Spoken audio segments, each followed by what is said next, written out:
It all starts with Oscar sneaking out of the castle with his subordinate Lazar to look for the witch who can help lift Oscar's curse. Soon after, they reach the Tower of Azure Moon, which can grant any wish upon completion. But Lazar warns Oscar that climbing the tower is very dangerous. Despite his warning, Oscar confidently steps in and takes the stairs, where he is greeted with an impossible mathematical question. After solving it, Oscar heads to the next level and reveals that the last person who cleared the tower was his great-grandfather, Regis. Soon after, they reach a room with 2 gargoyle statues, and since Lazar has played Dark Souls 1, he knows they will come to life. As expected, the gargoyles attack him, but he manages to take them down with ease. However, the floor begins to collapse, and Lazar is stuck on the other side. Oscar wants to save him, but he's too late, and Lazar plummets to his death. Oscar has no choice but to move ahead, so he reaches the top floor, where a cutie named Tinashe asks him to take a seat. As she serves him tea, Oscar asks why she looks bussin' despite being centuries old, and she says her body stopped aging long ago. He then introduces himself to the witch, and she then summons her familiar Latola, who informs him that Lazar is sleeping outside. He asks what happened to the challengers who die in here, and she says no one has ever died inside the tower, and anyone who fails a challenge is sent to the ground floor with their memories altered. She then asks why he's come here, and Oscar reveals he has been cursed by the Witch of Silence. When he was young, she cursed both him and his father to ensure they could never have kids, but he doesn't know why.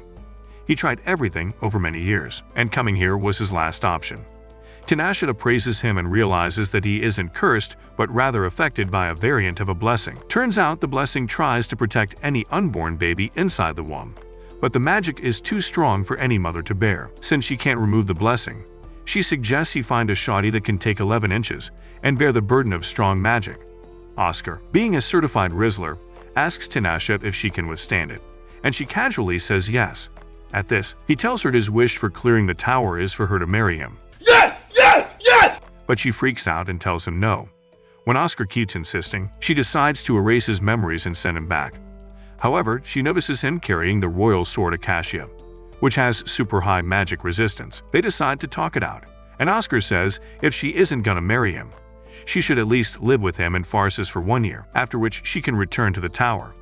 After she agrees, they head outside and Oscar introduces her to Lazar as the witch's pupil, who will live with them and help remove the curse.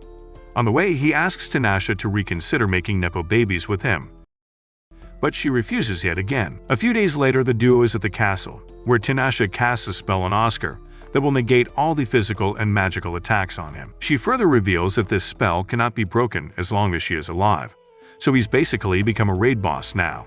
Immune to others, Oscar is still weak against poison and psychological attacks, so she asks him to be careful. Oscar once again asks if she would like to marry her, and he sighs in disappointment. Later, while helping Lazar carry books, she asks if Oscar has anyone in the bloodline who could become his successor. He tells all the babies from the royal palace mysteriously vanished 15 years ago, so Oscar is now the youngest member of the royal bloodline. She then notices 2 mages, Cap and Sylvia, lighting up chandeliers using magic. But when one of them suddenly falls, Tinashe uses a spell to make it slow fall. Cap notices that she didn't even use an incantation and reveals she's the pupil Prince Oscar brought from the witch's tower. She then sees General Alls and Muradina sparring outside and learns that Alls is one of the best fighters the kingdom has to offer. However, Oscar is even stronger than him, which explains how he conquered the tower. Tinashe decides to challenge Alls for a sparring match, and he is so impressed that he invites her to join him. After she turns him down, he joins Muradina, who is wary of having a witch's pupil roaming the castle walls.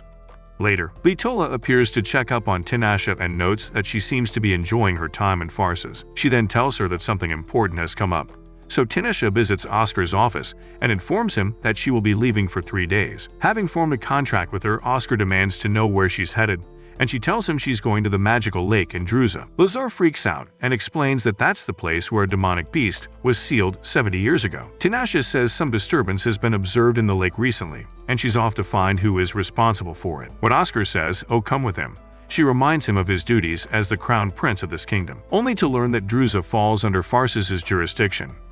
As she gives him 1 hour to prepare, a mage named Vault and his partner Miralis wait for her to show up at the magical lake.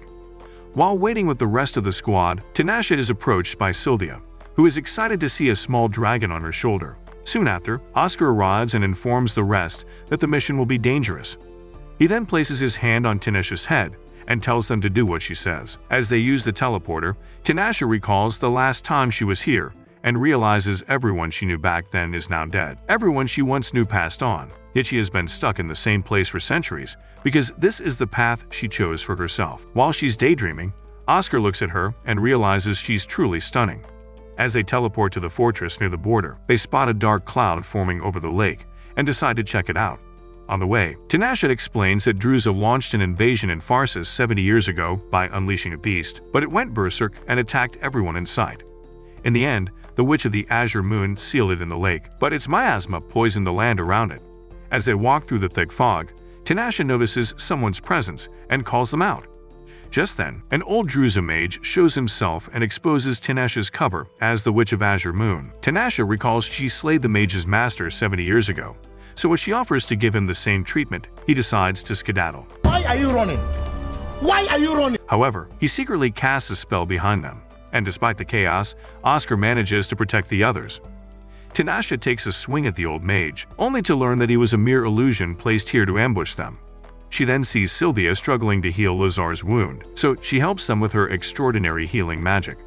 However, everyone turns their attention to the fact that Tinashe is actually a witch, and even though Sylvia welcomes her, Tinashe understands why others are now wary of her. She decides to follow the mage alone because she fears he will undo the seal, but Oscar grabs her and declares that he is coming with her. She tells him to be more delicate if he wants to become a king, but Oscar says he cannot let her get her hands dirty for him. She calls him stubborn and reminds him that he is allowed to use her for his troubles for 1 year.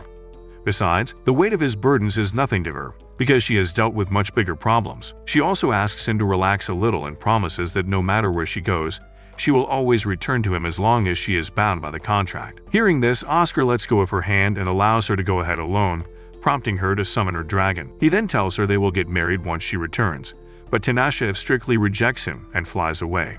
Meanwhile, the Druza mages are trying to put a control spell on the beast, but when they learn that Tinashe is on her way, they skip that step and proceed to destroy the seal. Seconds later, Tinashe appears and ends everyone except the old mage. She then breaks the seal on her own and decides to finish the job she couldn't finish 70 years ago. The two of them engage in a fierce battle until Tinashe starts aura farming and finishes the beast off, but not before it takes a bite out of her. Soon after, Tinashe's dragon brings her back to the fortress, and later Oscar learns from Sylvia that she's perfectly safe. She visits her room to check up on her, but finds her looking like a snack. She throws a pillow at him for coming in without permission, and after she changes up, she tells him her organs were damaged, but she's okay now. Oscar then bows to Tinashe, thanking her for risking her life to save Farsis. A few days later, Sylvia brings tea for Tinashe, only to see her cutting her hair with a sword. Seeing this, Sylvia decides to give her a proper haircut, and Tinashe asks her why she's not scared of her. Sylvia admits witches terrify her, because she heard 5 of them destroyed a whole country in one night, but Tinashe looks like she destroy hearts, not nations. She then asks Tinashe if there is anything she is scared of, and Tinashe admits that although there were things she could not handle in the past, she's lived long enough to handle everything. The only thing she doesn't like right now is being forced to bed in Oscar's stubbornness. Later, Oscar introduces Tinashe to his father, Kevin, and the generals as his soon-to-be bride, but she makes it clear that she's only here to lift the curse. Kevin asks if she can really do it, and she says she's doing her best and will soon make a breakthrough. When Oscar passes a sarcastic comment, she starts arguing with him, and Kevin is amused to see his son with no shawties finally land some cake. Meanwhile, Vault and Miralis are discussing how Tinashe defeated the beast, which allowed them to steal its core. Just then, they are approached by a white-haired mage named Lanak, who has come to clean up after Tinashe. Vault reminds him that Tinashe is looking for him, but he says he'll meet her when the time is right. Vault says he's treated her with such arrogance in every history, but when Lanak asks what he means by that, Vault refuses to elaborate. As they leave, Vault says his job is to ensure important events occur as they should, but Lanak starts attacking him, saying he won't let him meddle with someone so important to him. Vault creates a teleportation circle under Miralis so she can escape, and while she teleports away, the mage incinerates Vault. Meanwhile, inside the bioforest, Oscar and Lazar are investigating the mysterious deaths of 9 villagers, and as usual, Lazar is worried about Oscar's safety. He further says that Tinashe will be furious if she finds out, and since she will know where they are if anything touches his defense barrier, Oscar must dodge all attacks. Just then, Lazar spots a large pearl growing on a plant, but when he tries to investigate it, similar plants spring out and try to choke him. Oscar quickly frees him, and after realizing these plants are responsible for the deaths, he rushes to stab the big one. However, it starts raining poisonous acid everywhere, and Lazar gets caught in the middle of it. As Oscar rushes to his rescue, he hears a voice and looks up to see a cute redhead with jiggly melons sitting on a tree branch. Later, Lazar wakes up on a couch inside a cozy house and sees Oscar sitting at the dining table. Soon after, the redhead woman arrives and introduces herself as Lucrezia, the witch of the Forbidden Forest. She then notices the defensive barrier around Oscar and immediately realizes it was Tinashe who cast it.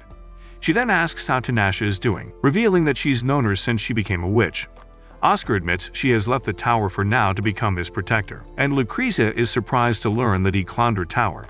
She then asks what contract he formed with Tinashe, and Lazar quickly reveals that Oscar asked her to marry him. However, she swiped left on him and decided to become his protector instead. Lucrezia says it will be hard to pipe Tinashe because she is a spirit sorcerer and doesn't need a man. Oscar asks for an explanation, so she reveals that spirit sorcerers are unique in a way that they must keep their V card intact.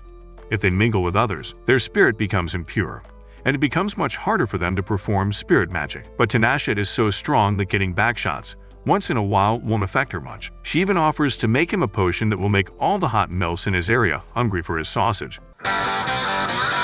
But Oscar refuses the offer. When she stands up, Oscar feels something strange and reaches for his sword, but she cryptically says she is not a fighter and he should spare her life. Since she saved Lazar's life with an antidote, he begs Oscar to leave, and the man agrees. Later, while he's working in his office, Tinashe asks Lazar if they faced any trouble, and he lies that everything went smoothly. While they are talking, Oscar suddenly gets up and is about to leave when she asks him if he's okay. He sternly says that he's fine before walking out the door, leaving her confused. Later, Oscar wakes up in his room and heads into the hall, where he sees Tinashe. Noticing that something is wrong with him, she meets up with Lazar to ask if Oscar is sleeping enough. When Lazar says yes, she inquires if he's fallen in love with someone, making him question if she's jealous. Later, she tells Cav, Sylvia, and another mage named Go1 that Oscar might be in love, because his life force has been fluctuating. She also mentions that she smelled a woman's perfume on him, but she suddenly realizes the truth and clutches her fist in anger, which causes the whole room to tremble. She immediately storms into Oscar's office to ask if he has met Lucrezia, and after he confirms it, she scolds him for going alone, knowing that he is weak to psychological attacks. She tells him that Lucrezia had put a spell on him that makes him have sussy dreams, so she could steal his life force, and if she hadn't noticed, he would have died in a week. The curse has already affected his life force, so Tinashe decides to lift the curse tonight while he sleeps. That night, once he falls asleep, he finds himself walking in a gloomy castle. Eventually, he arrives in a bright room and sees Tinashe sitting on the bed. After embracing him, he suddenly pins him down and starts choking him, only to reveal that he is not in control of his body. He ends up choking her to death and suddenly wakes up from his nightmare. The real Tinashe reveals that the curse is now lifted, but he's angry with the fact that he had to take her life in a dream. Tinashe reminds him that he might have to do that in real life as well someday, but before he can say anything, she flies away.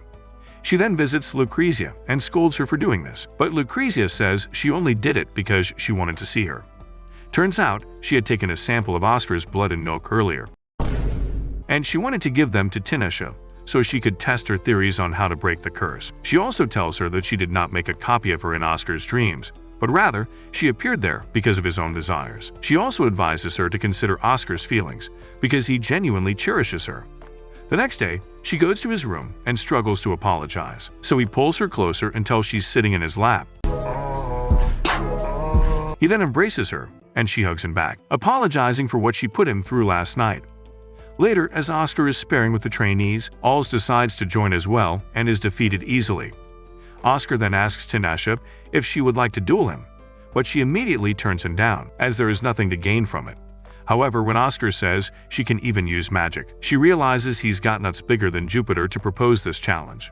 She then agrees to the duel on the condition that he uses his special sword, Acacia.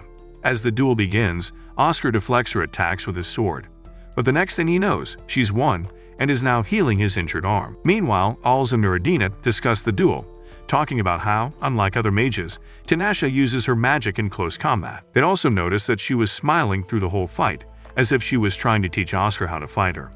Once she's done healing, Oscar mentions how she only used weak spells and wonders if she went easy on him, but she says stronger spells require a lot of focus, and she wouldn't stand a chance if she resorted to those. Oscar then places his hand on her cheek and sternly tells her that he does not want to end her. He then asks if she wants to die, but she says she has some things to do, including lifting the curse on him. Oscar once again asks her to become his wife, but she rejects him and walks away. Later, Oscar finds out that a convoy from Cuscal has arrived and wants to meet Tinashe, which confuses him because he's puzzled about how others learned about her. He heads to the throne room, where he meets a man named Kagar, who wishes to talk to the Azure Moon Witch. Oscar strictly tells him that they do not have any witches here and asks how he got this idea. Kagar then calls Tinashe by her other name, Aedi, which piques Oscar's curiosity. Meanwhile, Tinashe looks for Oscar in his office, only to run into Miralise working as a maid. She tries to play off as a normal person, but Tinashe can feel her aura, though she tells her not to worry about it. Later, Lucrezia visits her in the palace and asks her why she's teaching Oscar how to fight against her. She says Oscar is strong enough as it is, and making her stronger will only prove troublesome later. Tinashe takes a seat, unsure of why she felt like fighting him, and realizes she was only doing it because she wants to know there is someone who can end her if things go south. Just then, Lazor and Oscar show up, and once they confirm that Tinashe also goes by the name Aedi, they take her to the throne room. Once there, she tells Kagar to stop addressing her with her other name and then asks why he is here. The man tells her that their nation was founded to give mages their rights after they were persecuted in Teiri, and his main goal is to help them improve their skills. He wants her to come to Cuscal and lend her knowledge to expand even further, but she strictly tells them she won't abide by their request because they have not climbed her tower. After she sends him off, Kagar becomes frustrated and decides to do something to separate Tinashe from Oscar using Meridiana. Meanwhile, Tinashe asks Lucrezia if she knows about this new nation of Cuscal, but she tells them that she's noticing strange magical fluctuations approaching them.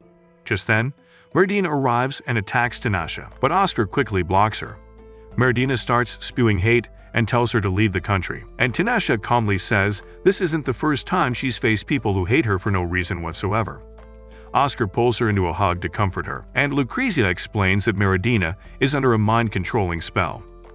While she removes the spell, Oscar asks Tinashe when the last time she cried, and she says she doesn't remember. The next day, she calls Oscar into her towers and reveals she's sent her familiar to look into Cuscal. She then produces her weapon and asks him to spar with her. After the duel, she heals his injuries and explains that she wants him to become stronger so that in the future, he has all the paths available to him, and he can choose the one he likes. For the next few days, Oscar continues to get his lights knocked by Tinashe, but with each day, he becomes a little stronger. After losing another battle to her invisible, he falls asleep on top of her and wakes up in Tinashe's personal room. Magic. As he steps outside, he realizes he's at the top of the tower where he first met her. Tinashe makes him tea, but when he complains it's too sweet, she forces him to drink it anyway. She then tells him he also possesses magical powers, but he can't use them as long as he wields that sword. However, she believes he can still see her magic and asks him to focus harder tomorrow. Later, she creates a ring of fire around him and tells him to observe the flow of magic through it. Oscar tries swinging like a monkey, but it has no effect on the fire. By concentrating, he sees the flow of magic and follows it to a small magic circle, and by attacking it, he destroys the whole ring. Just then, a few mages arrive to challenge the tower and assume Oscar and Tinashe are also here for the same reason. After Tinashe clears up the misunderstanding, she tells them she will grant their wish if they defeat Oscar. She then tells Oscar to go all out because no one can die here, and in a few seconds, he defeats all of them. Tinashe then reveals this is the end of his training, but when he asks if he is stronger than her now, she refuses to elaborate on it. Just then, her familiar returns with intel on Cuscal, and she later reveals that around 200 mages and sorcerers are gathered in the country. The average for each nation is about 30, which leads Oscar to believe they might start a war. They have also chosen a monarch for themselves who is not related to the former lord, so Oscar asks Tinashe to keep a close eye on them. Just then, Alls brings the news that General Eddard has passed away, and the castle waves black flags to mourn his loss. During the funeral, Miralise sheds some tears and reveals that he was the one who led her into the castle and treated her with kindness. Oscar then reveals that Eddard trained Alls in him after he was cursed, and even helped him get over the loss of his mother. Later, Alls discusses the possibility of Oscar's bloodline dying out, But Oscar says that can be prevented if Tinashe just lets him hit it from the back. You naughty. She rejects him again, saying he has 6 months left in the contract, and they will figure something out. Elsewhere in the city, Miralis confronts Kakar, saying that his king ended someone she loved before summoning the beast that eats him alive. Later, Lanak, the white-haired mage from earlier, carries Tinashe in her arms, telling her that something good is about to happen, and he wants her to see it. She asks if it is important, and he says it is as important as she is. Afterward, Tinashe wakes up in her room with Oscar standing beside her and tells him she had a bad dream. Oscar says it's because she slept while sitting up and advises her to rest well before leaving the room. Later, as he's working in his office, Lazar informs him that the king wants to see him. He immediately heads to the throne room, where he sees the king's advisor seeking counsel from Tinashe. The king says they were discussing potential brides for him, and they now know that whoever bears his children must have a high magical resistance. Kevin had brought Tinashe here so she could appraise the girl in question and see if she met the requirements. Oscar demands to know who this mystery woman is, and Tinashe reveals they were considering Miralis as an option, though it would be barely possible for her. Tinashe also reveals she is from a bloodline of strong mages who pass down their abilities after death to their children. But her magic is sealed. Oscar is not happy that they did this behind his back, but Kevin scolds him, telling him to let others help him. Days later, Oscar asks Miralis who was responsible for sealing her magic, and she says it was her mother and Master Kumu. He then asks Lazar about Tinashe's whereabouts, stating that he hasn't seen her in 2 weeks. Turns out Tinashe is having girl time with Lucrezia, and she tells him the king has found a bride for Oscar. Tinashe says she is relieved that he has multiple options, as having her as his only choice would be sad. That evening, Litola informs her that a challenger has appeared in the tower, which surprises her because she had closed the entrance. The challenger turns out to be Oscar, who barges through the front door, and Litola reveals he's just set the new record for the fastest completion time. He then cups Tinashe's face and demands to know what she's hiding, and she says she's been working super hard to lift his curse. She then explains that even though he was cursed out of hatred, the spell itself is formed beautifully, which makes her realize that love and hate are opposite sides of the same coin. Oscar then notices from her silence that she is scared of something, so he asks her to make him dinner to ease her mind. A few days later, Alls meets Tinashe and tells him that even though Miralis claims General Eddard brought him here, they could not find anything among his belongings to support her claim. He even did a background check on Miralis, but was unable to find anything on her. Tinashe reveals that when she first came here, she appraised every woman in the palace, but no one was strong enough to bear Oscar's curse. However, since that time, Miralis has become the strongest woman in the whole kingdom, excluding the witches. They both conclude that she is definitely hiding something, but her true goal is unknown. Just then, they notice her walking by, and Alls asks Tinashe to pretend to kiss him so Miralis gets the wrong idea. They believe this will help them uncover Miralis's true goal, but what they don't realize is that Oscar saw them from the window and also got the wrong idea. Later, he calls Tinashe in his office to ask what she did all day, and Tinashe immediately notices that something is off. When she tries to touch his face, he puts a sealing ornament on her wrist and sternly says he didn't bring her here so she can get freaky with other men. He claims she's broken his trust, and now he will punish her. He then carries her in his arms, which reminds her of the dream she had, and when he places her on the bed, she starts to feel threatened. Oscar then, finally, drops the act and apologizes, stating that he was just trying to scare her. After Tinashe explains everything to him, he regrets his actions even more as he has already given a good beating to Alls for diddling with her girl. As she sits in his lap, he asks Tinashe not to hide anything from him in the future. She suspects that Miralis is being used by someone else, and she didn't want to ruin his chance of getting laid, so she did this in secrecy. After scolding her a little, he seeks an audience with the king and his advisors, and openly declares that he likes Tinashe, which is why he won't accept anyone else as his bride. He then turns to Miralis and tells her that he won't clap her in a million years. She will also be removed from her post, so they can do a background check on her. Just when he tells Lazar to take her away, Tinashe notices that the castle's barrier has dropped and tries to attack Miralis, but the ornament on her wrist prevents her from casting spells. Oscar tries to move her out of the way, but Miralis' spell scratches her and makes her blind in one eye. After the ornament is removed, Tinashe tells Oscar to stay out of it, because her blood has weakened his defensive barrier. As Miralis unveils her true face, Tinashe tells the others to leave so she can fight her head-on. Soon after, Miralis summons the beast, but since Tinashe can't properly fight with one eye, Oscar decides to support her. While he takes on the beast, Tinashe tells him to capture Mirrlees alive so they can ask her what she is after. With that, Tinashe stays in the back while citing incantations, and Oscar takes the front, tackling the beast without his defensive barrier. After he uses Mirrlees' own spell to defeat the beast, Tinashe locks her in a void but lets her go on purpose so they can follow her. Soon after, they find her in the treasury holding a strange box, and Mirrlees tells her she will soon reunite with the delusion she has been searching for. She then tries to escape, but Tinashe stops her, and a red orb comes out of the box. Realizing she failed, she wishes she had more strength before her eyes start to glow. As she drops to her knees, Tinashe states that she is still alive, but her soul is gone at her own will. Oscar then picks up the strange orb and later tells Tinashe that her mother brought it here. Suddenly, he feels a sting in his head, but he ignores it and asks if she's changed her mind about marriage. She says she will never get married, but he makes her sit in his lap so she can feel the 11 inches and rethink. In that moment, Tinashe vows to make him forget her, because she does not want him to be harmed by the darkness that follows her. He then tells her to skedaddle because she has to sleep, but when he proposes they sleep together, she kicks him out of the room. Meanwhile, Lanak, king of Cusco, incinerates a village and declares that a new age is about to dawn on mankind, and the 4 great nations will be the first ones to fall. Later, as Tinashe perfects her spell, she learns about the attack from her familiar and wonders why Lanak is on the move after 400 years. That night, she watches Oscar sleep and tells herself that she would rather shut off her emotions than let them control her. She believes love and hatred only lead to death, so she casts a spell on Oscar to protect him from such things.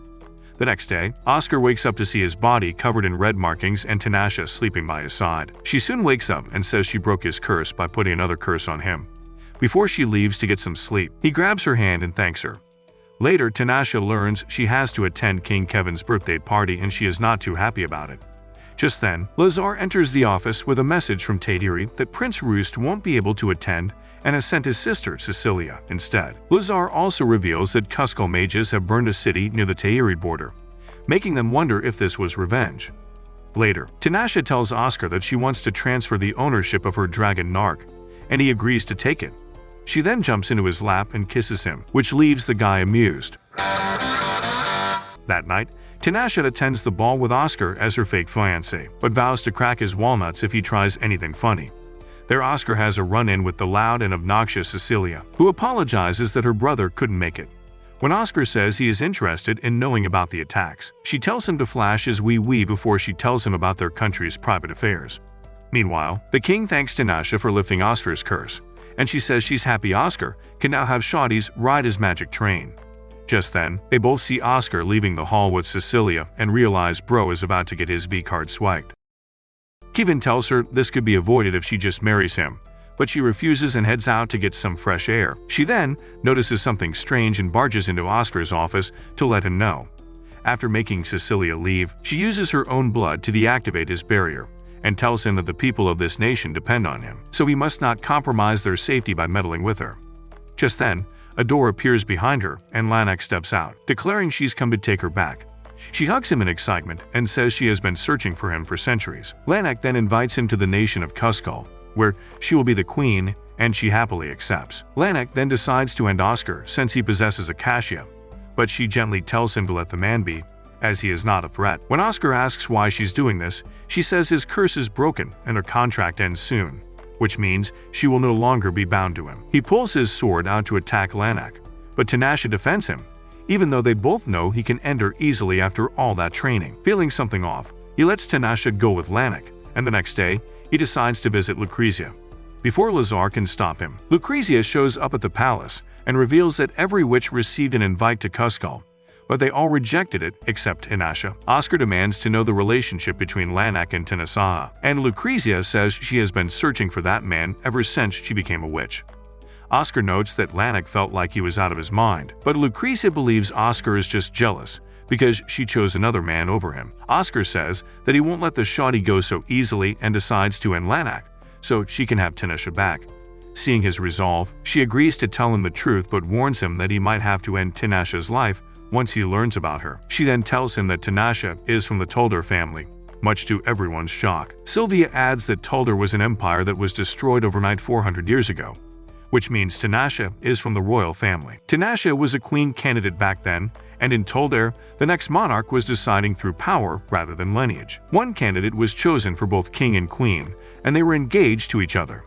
However, in Tinashe's case, the king's son Lanak was pretty weak compared to her, and while he knew he would become her escort, he still treated her with kindness. However, the palace was divided into people who wanted a different future for their nation, and the king was so stressed that he fell ill. This allowed the factions to start a civil war amongst them. But since Tinashe was guaranteed to take the throne, the people backing Lanak came up with a plan. One night, Lanak carried her into the cathedral while she was sleeping, and before she could process what was happening, he started stabbing her in the belly. He planned to stab her non-stop and have the mages heal her continuously, so he could bring out her true power and steal it. But things went south, and her power went berserk. While Lanak escaped the chaos, a giant explosion leveled the entire country. And while Tinashe's wounds were healed, she had to lie there for 3 days in unbearable pain. Those who died had their souls taken, and the aftermath gave rise to 5 magical lakes across the world. After she finally woke up, Tinashe had become a witch, so she built a tower where Tolder once stood, and ever since that day, she had been searching for Lanak. Oscar then asks how Tinashe feels about him, and Lucrezia says she cares so much about him that she disabled his magic barrier before Lanak came, so he lets him go. Despite hearing this, Oscar does not change his stance and vows to take Lanak down so he can have Tinashe back. Meanwhile, the king tells Chief Mage Kumu and General Grandfort that Cuscal has demanded their surrender. They also learn that Tayuri sent an army of 10,000 to Cuscal, but they were all wiped out while Cuscal only lost around 50 mages. On top of that, several large cities in Tayuri were attacked at the same time, and thousands of people lost their lives. In the effective attacks, not even a single brick was damaged, but the entire population vanished. The person behind these attacks is believed to be Tinashe, and Kevin wants Oscar to put her down.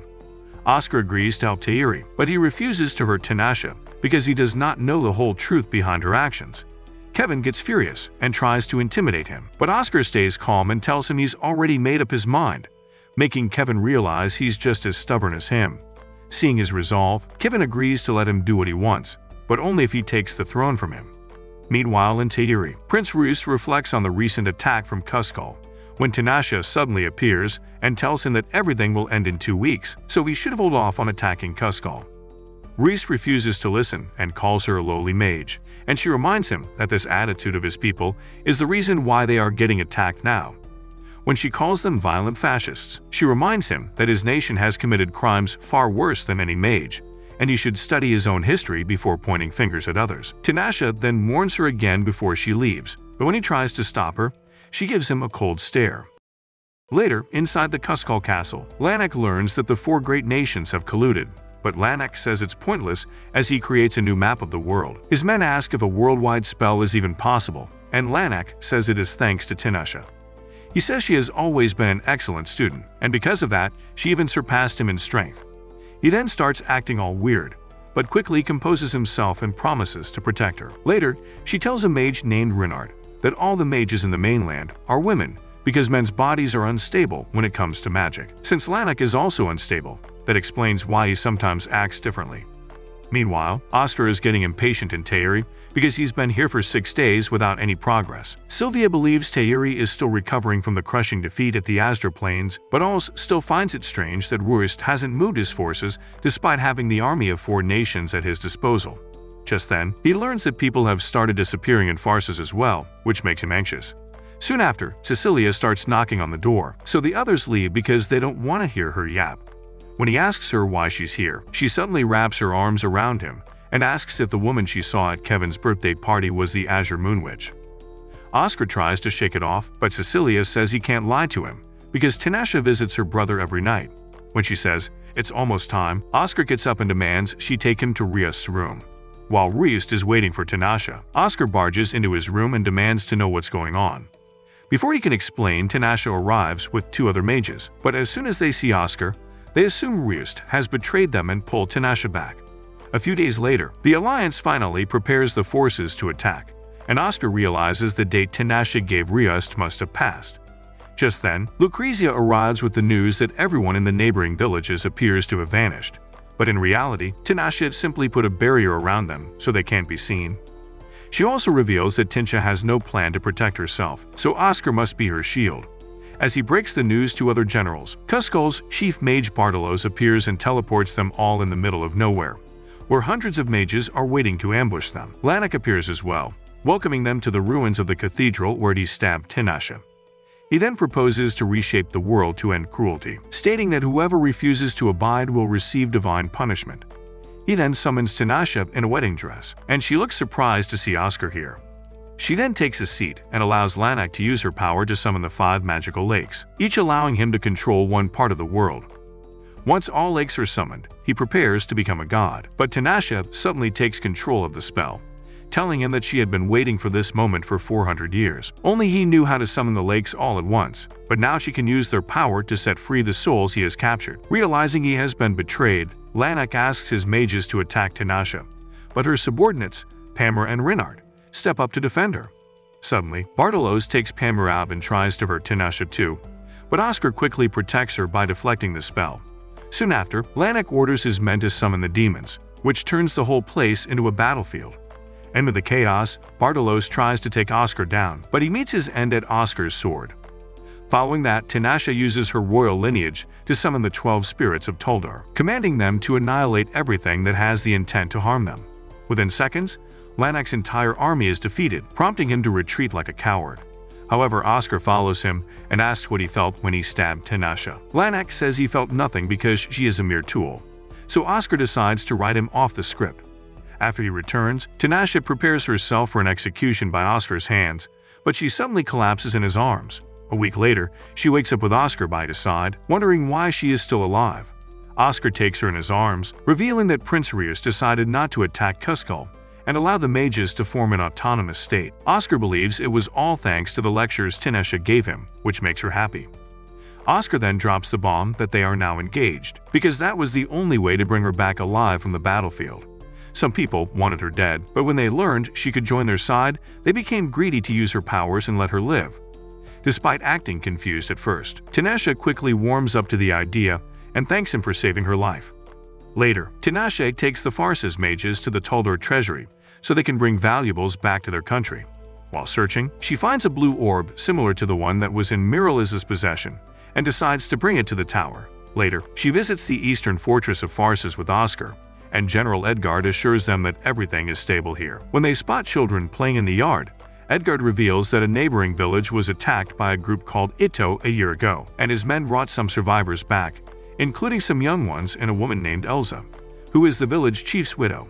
After her husband died, Elsa lost her smile and now spends her days tending to the young ones. Elsa tells them a story about a beautiful young maiden who lived in a peaceful village but refused to marry any man. Then one day, some evil men attacked, burning their houses and hurting their people. But then, a man in a blue robe appeared and saved the girl by taking out the evil men. She was so moved by his strength that she decided to marry him, but the man turned her down and left without a trace. The boys are so motivated by the story that they decide to have a spar of their own so they can be like him. After they leave, Elsa notices that Tinashe was sitting behind her, listening to her story. When Tinashe asks, Elsa reveals that this story is based on true events, and the boy who saved the girl was actually her son, who came from the future. In the real timeline, the woman was captured and later gave birth to that same son, who then went back in time and prevented his mother from getting diddled with. The boy knew he would cease to exist if he saved her mother, but he did it anyway. She then asks Tinashe what she would do in his shoes, and she says she won't change the past. Later, Oscar and Tinashe are forced to take a single room, but she turns himself into a cat because this is the closest he will ever get to her kitty.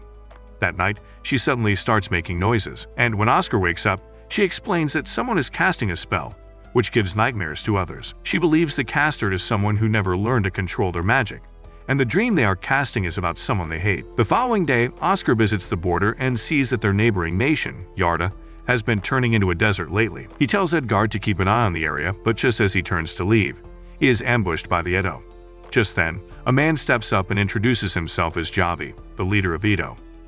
He then reveals he is here to capture Elsa, because he failed to do so last year. So he challenges Oscar to a duel, with the winner taking Elsa.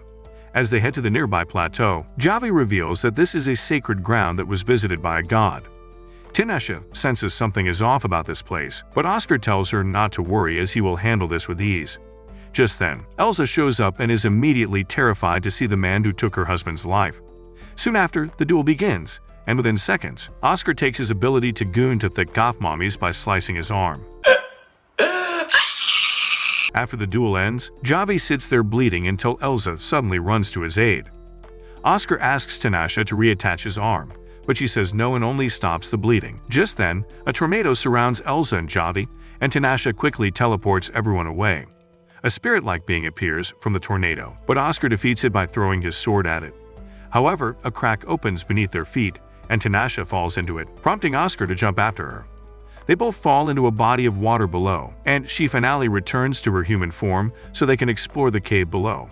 After some walking, they arrive at the Ido's sacred grounds, and their entire history is carved into the walls. While exploring, Tinashe sees the mural of a god and realizes it looks exactly like the thing that attacked them.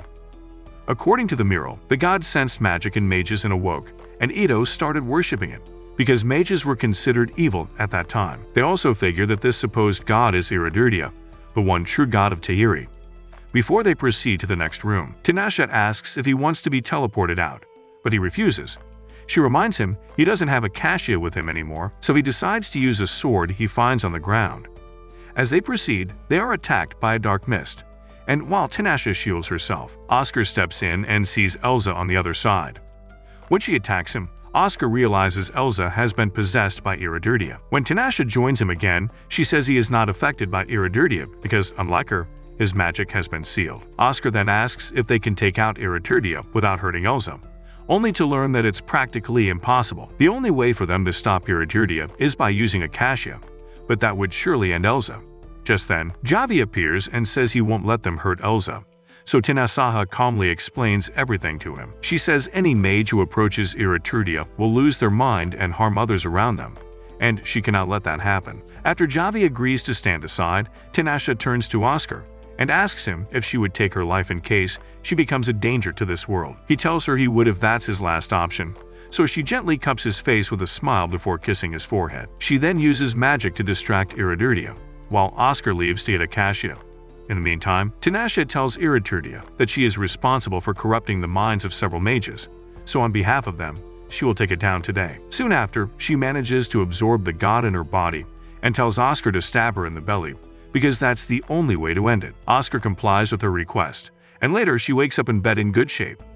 She then decides to sleep in her human form, and when Oscar asks why, she says she trusts him to keep his willy tucked.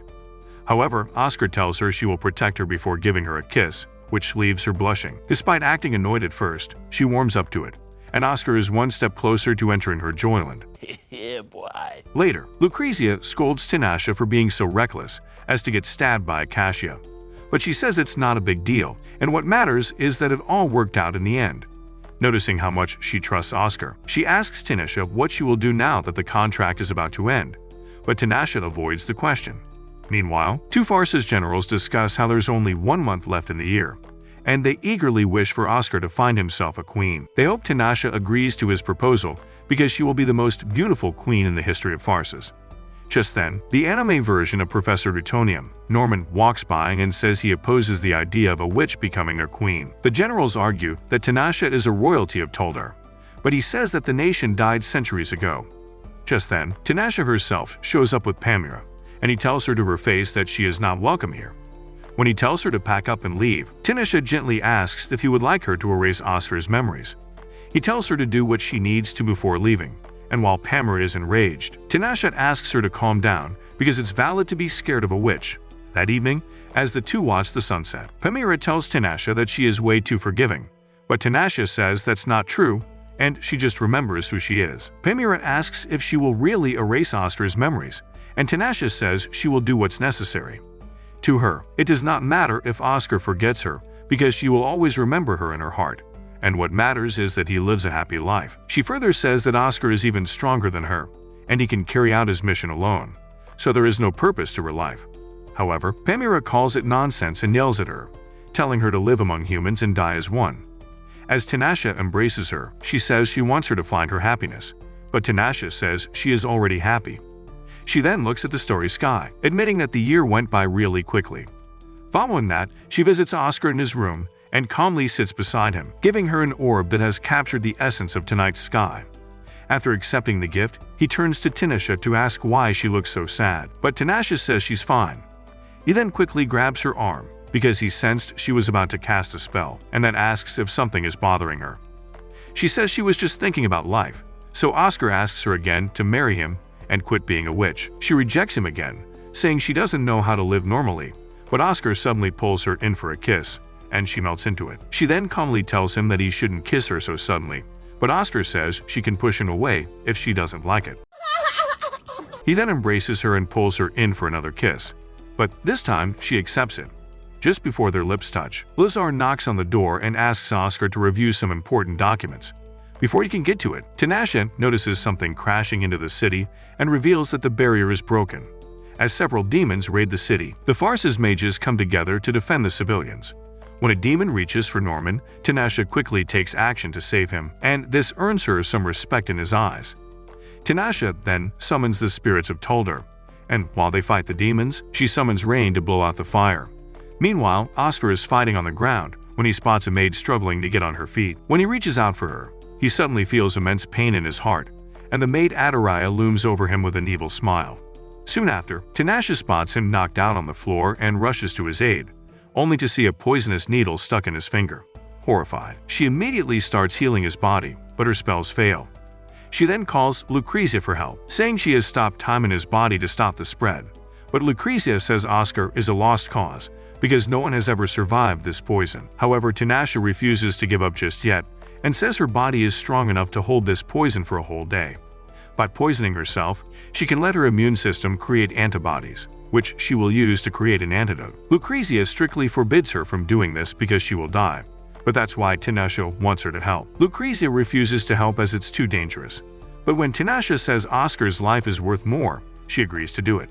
Later, as they prepare to poison her, Lucrezia warns her once again that she can die, so Tinashe asks her to erase Oscar's memories of her if that happens. However, Lucrezia says she will not do that because Oscar would deserve to live in pain till he dies if she dies saving his worthless life. She then injects Tinashe with the poison, and after some time, Oscar wakes up fully healed. He feels as if something is missing, but Lazar tells him it must be because he's been bedridden for so long. Later, Oscar holds the magical orb Tinashe gave him and asks Norman if he knows what happened before he fell ill. Norman instead asks him to find a wife, which instantly reminds him of Tinashe. He then finds her in a hidden room where Lucrezia reveals she tampered with his memories, and that the poison has spread throughout Tinashe's body. Although she is still alive, it does not make sense that she has not gone berserk, even after bearing such tremendous pain. Oscar then spots a wound on her body, and when he lifts the blanket, he sees her entire body covered in wounds courtesy of the poison. Saddened by her state, he embraces Tinashe. Soon after, she wakes up and immediately visits Oscar to let him know she is healed. He asks her to flash her melons as proof, but she refuses and calls him a hopeless idiot. He then asks how she sees him, and she says he's her contract holder, who is also important to him. This makes Oscar laugh, so she later asks the others for an explanation. Duwin tells her that she would never do such a thing for any other contractor, so she must ask herself what she really feels about Oscar. Reading a room, she asks them who here thinks she is in love with Oscar, and everyone raises their hand. Yes! Yes! Yes! She gets so annoyed that she breaks the table in half, so Lucrezia asks her to be more honest about her feelings, because she's been in love for a long time. Panicking, she teleports to Oscar's room and asks if what others said is true, and Oscar confirms it. She then falls into his arms, and with teary eyes, she says she is glad to have met him. Finally, she accepts her feelings and kisses Oscar, bringing him closer to Pound Town. After clapping all night, Tinashe realizes that it's now harder for her to use magic, so she will have to reconfigure. Oscar then says that once they marry, she will be granted royal privileges, but she says she is still not sure about marriage.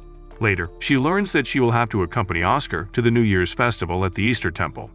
Suddenly, Litola appears and reveals that 5 young boys from the Farce's castle city have appeared at the tower. Before they can enter, Tinashe teleports there and asks why they are here.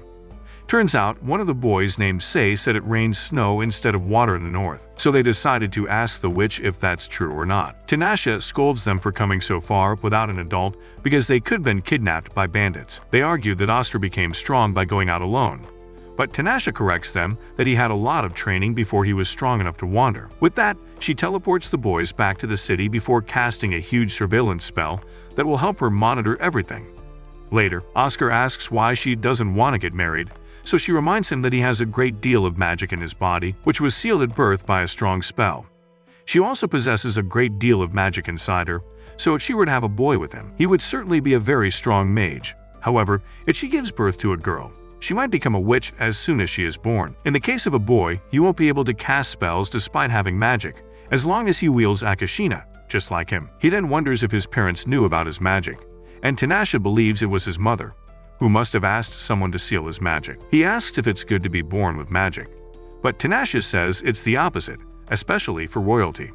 However, Oscar says they are both royalty with magic, and they'd turned out fine. Tinashe then flies into his lap, and he tells her not to hate her powers because she has saved so many people by using them. She sadly admits she has also taken many lives, but Oscar says he is the same, and it is the path they have chosen. He adds that they can teach their child the value of life and the responsibility of power little by little, and that she should at least give it a try. Later, they both head to the Eastern Temple to celebrate the new year, and while raising a toast to the people, Oscar notices Tinashe standing alone at the very back. On their way home, they both notice a threat in the area, and Tinashe suddenly summons lightning to deal with it. After the evil person gets away, Tinashe notices Sei and his friends hiding in the woods. She scolds them for causing trouble again, but then invites them to come home with them. Sei asks how she knew they were hiding, and she says she has the ability to sense people. When it starts to rain, she uses a spell to turn it into snow so everyone can enjoy. After addressing the people together, the lovebirds return to the palace, where Oscar carries Tinashe in his arms. She then calmly asks for some more time to think about marriage, and he agrees to wait. Elsewhere, the witch Leonora learns from her spy that her magic has changed, making her wonder if she got her cookie tasted by a man. She calls her reckless for giving in to her desires and tells the spy to find an opening so they can enter. The next day, Losor informs Oscar about a festival in Gandona, but Oscar is more focused on the trouble brewing in Yarda. Since he must attend, he decides to take Tinsha as her bodyguard, along with Panura and Sylvia. Oscar asks her to seek help in dressing up because she's a fashion disaster, but she says she doesn't need help. When Losor reminds him that she is Oscar's fiancée in public eyes, she starts to panic, so Oscar lets her off the hook. Later, she casts a protective spell around him and tells him to call her name if he gets in trouble. At the festival, while she watches from a distance, a demon named Travis shows up and starts talking with her in a cryptic manner. She asks why he's here, and Travis reveals he's now become a duke in this country. When he sees Tinashe looking at Oscar with hard eyes, he says she has grown soft and can easily be ended. Tinashe tells the man to test his luck, but just then, her fiancée, named Aurelia, shows up and starts scolding him. After Tinashe introduces herself, Aurelia realizes she's Oscar's fiancée, only for Travis to say that she's a witch and is scared to have kids. Aurelia feels sad about Tinashe's situation and encourages her to let go of her fears, because she believes in her heart that their child will be born to share in both the good and the bad.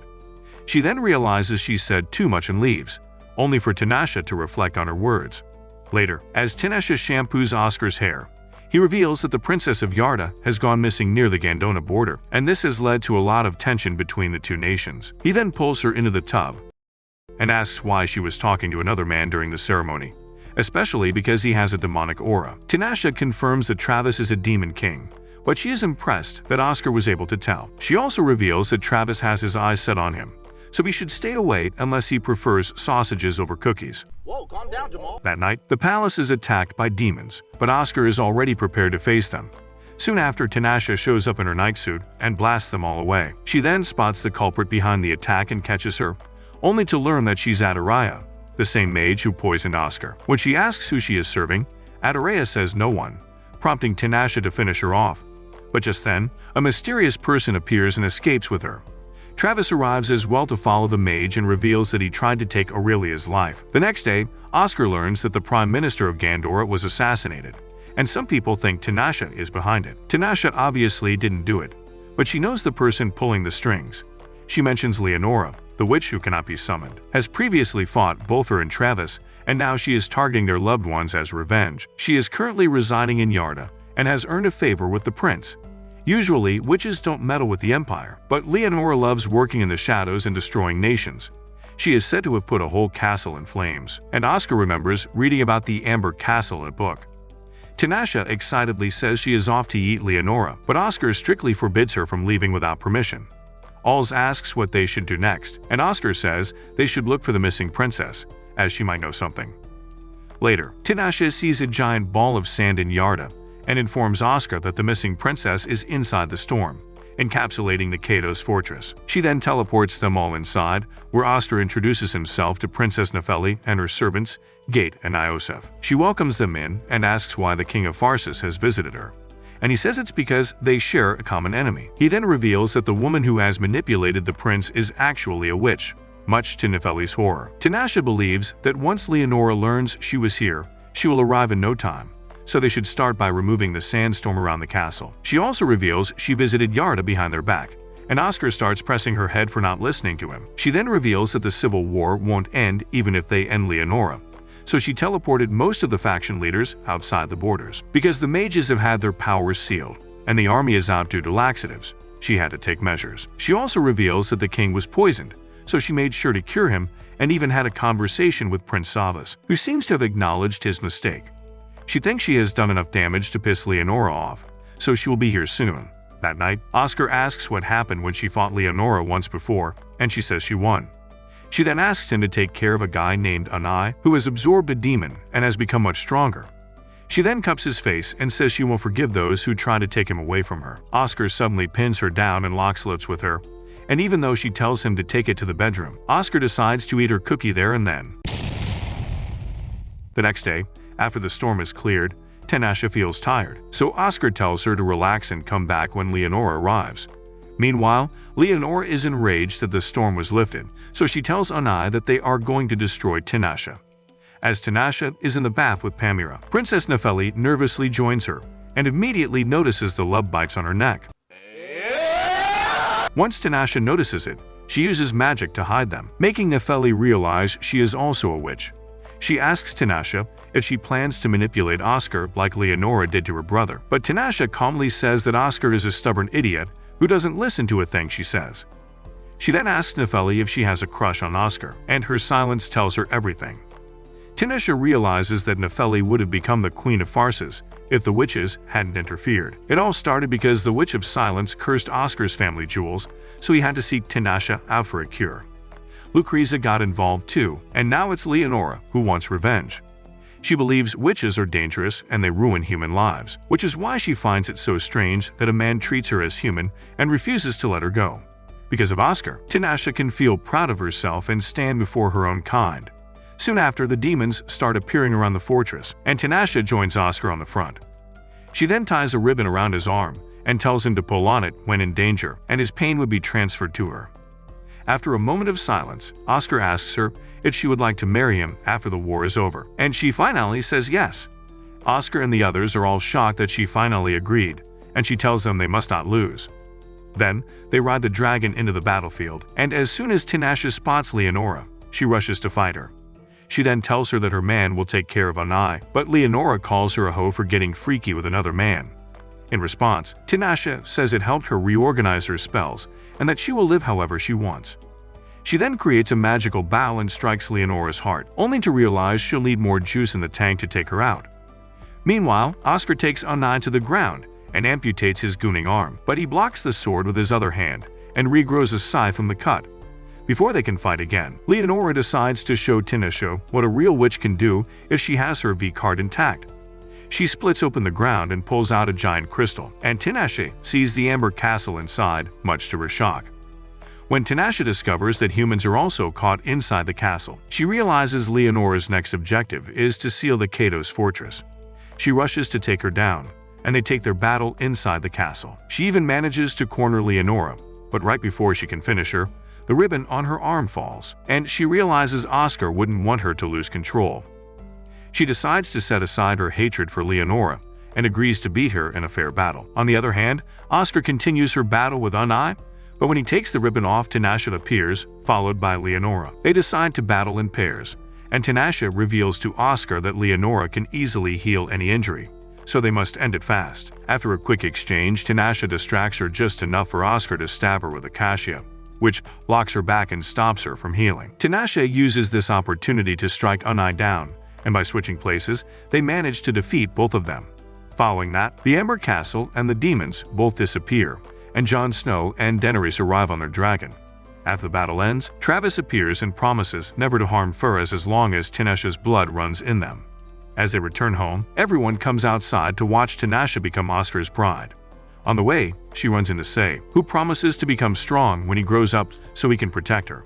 And in the crowd, she spots Lavinia, the Witch of Silence, who telepathically tells her she means no harm and only came to see her. Later, the two of them get married at the cathedral, and after sharing a laugh about how many times she rejected him, she finally admits that she is in love with him. A few days later, Oscar is helping Tinashe organize her shelves in the tower when he spots a box covered in blood. He opens it to discover a bloody pendant inside, and the name 80 is engraved on it, which reminds him of the pain Tinashe went through. He also spots a blue orb nearby, but can't remember where he saw it before. Just then, the orb starts to glow, and before Tinashe can get there, Oscar disappears in front of her eyes. He then reappears in the exact same area, although there is no tower here. Realizing he's gone back in time, he sneaks into Tinashe's room, and she immediately attacks him because she doesn't know him in the past. However, he calmly subdues her and tells her he means no harm. After she calms down, he tells her he's her future husband and has come here to help. After he explains that he came from 400 years in the future and wants to go back, she says there is not much she can do to send him back. However, when she sees the hopelessness on his face, she tells him he can stay here until she finds a way. He then gives her a head pat, but she tells him to keep his expectations low, because she isn't sure if it's even possible. When he notices that she's sleepy, he decides to sleep in an empty room, but she asks him to stay here as she doesn't take up a lot of space anyway. Oscar then tucks her to bed, and the next day, he wakes up to a well-made breakfast. Tinashe says she can be assassinated anytime as a queen candidate, so she learned to take care of herself. When Oscar tastes her tea, he remembers the first time he met her and realizes she had perfected it from a young age. When he asks about her birthday, she says it is in 6 months, and Oscar wishes he could stay in this world and prevent her from becoming a witch.